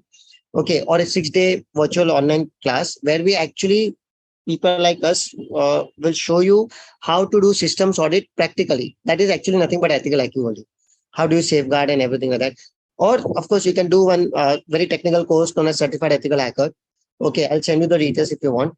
But from a CA point of view, rather than attacking, let us focus on systems audit. Okay, that is another form of audit itself. Okay, but yeah, if you're very keenly interested, most welcome. We anyways require a lot of ethical hackers. Okay, and with an auditing mindset, it is always going to be very, very effective also. See, I'm telling you, if I tell my background, I'm a BCom graduate. I've done 3 years of articleship under a CA. I completed my inter CA, and after that, I've not appeared for final. Like, imagine doing all the hard work, 3 years of articleship getting over, completing inter CA, and not forget failing into final CA. I didn't appear for final CA only. I got fascinated by this domain. Okay, of course, there were always this back end mind that whether I'll succeed, not succeed, and everything like that, because many years before I started. But see, today I'm realizing if you can combine your financial knowledge with your technical knowledge, I now know debit credit, I know balance sheets, and I also know how to hack into systems or how to defend the systems. So you imagine the combination. Trust me, it's a very, very deadly combination that you can get it. So financials combined with technology, you will be very good in demand. So if you feel that you can pursue this, please, most welcome. And see, I'm telling all the chartered accountants, very simple thing. Next 5 years, robots will walk, drones will fly, electric cars will come. And blockchain, if it comes, anyways, it is going to destroy the auditing field itself, basically. So might as well as try to move on to some other domains, or at least as a part of our value add itself. Well, Sachin, to be a certified ethical hacker, what do we have to do? Either you go for systems audit, that is of the DAP committee. Okay, or you go for the 3 days practical program with the DAP committee is doing, or you can do a proper ethical hacking course, which outsiders, people like us or CH or certified ethical hackers will be giving it to you. All right. So do we need some knowledge of C++ and the languages? No, no. Honestly speaking, well, 5 years back, knowledge was required, but now everything is, automated. Very sorry to say this. Even we are not doing any programming. We are also, everything is by tool based itself. Okay, cool. I have some questions with me. Question from Hosur. Is it advisable to keep a separate phone for banking transaction and WhatsApp, considering the security? No, no, no, no. I mean, we cannot be that paranoid, and it's very inconvenient, basically. So, if you're doing very high value transactions, what I do is, see, I generally use my laptop to put my username and password, and let the OTP come on the mobile. I hope all of you are getting me. So, mobile banking, very high value transactions I want to do, I generally avoid. So, even in my phone, I've not kept any mobile banking only. Firstly, because I don't need it from my business point of view, I don't need to transfer funds that urgently or that. So, if your business does not require you to transfer funds, okay, I would request that use a laptop where you put the username and the password and let the OTP come on the mobile. Generally, it's the thing is you should have two devices basically. One where the password is put and one where you get the OTP. Okay. Rahul wants to know, can we use ChatGPT for cybersecurity? And if yes, how? Well, you can use, but based on our recommendations, ChatGPT is still biased. It's a new upcoming thing, but it's much more hype. There are better AIs in the market which are already there, except for the fact that ChatGPT got more publicized and everything. That you can use cybersecurity as a ChatGPT. It will answer you a lot of questions. It will give you a lot of safety tips. But unfortunately, we have found it to be little biased towards certain products and towards certain tools. So instead of giving a natural, normal answers, they end up promoting some tools also. So yeah, but overall, it's a good way. I mean, you can get a good information about cybersecurity using ChatGPT. There are some praises in the chat box with me. Shraddha is praising you for your deliberation today. And she wants to know, in mobile, what antivirus do you recommend? A paid one or a free one?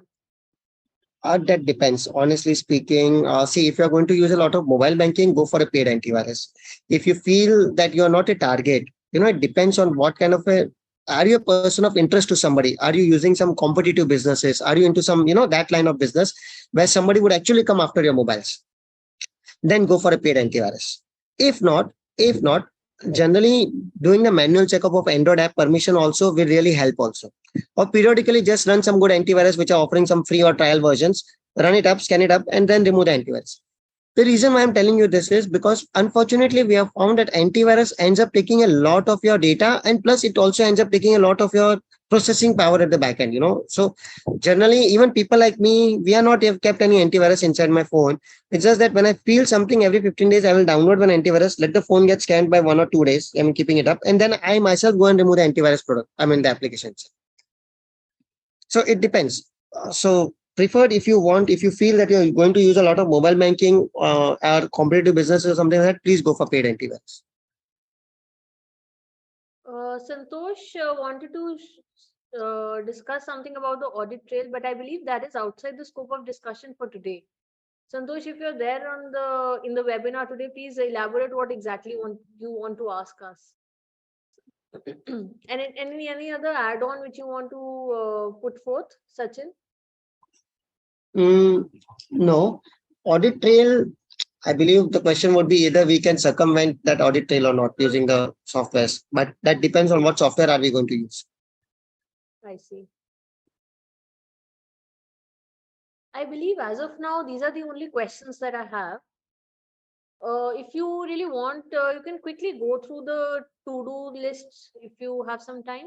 Just No, quickly. a to-do list is there as a part of everything. So email has got a to-do list and everything like that. So I'll be sharing the seminar slides. I see. Okay. And then, I would request the participants in a 1 week, take only one slide, go through it and implement it. That's a better approach. Yeah. I'm done with all the questions with me. I believe it's time that we wrap it up. Sure.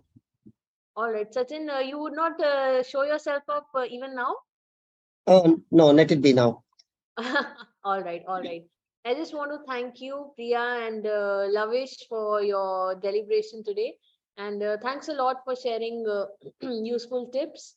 This was an eye-opener webinar, and I wish everybody a very good evening ahead. Bye, everyone.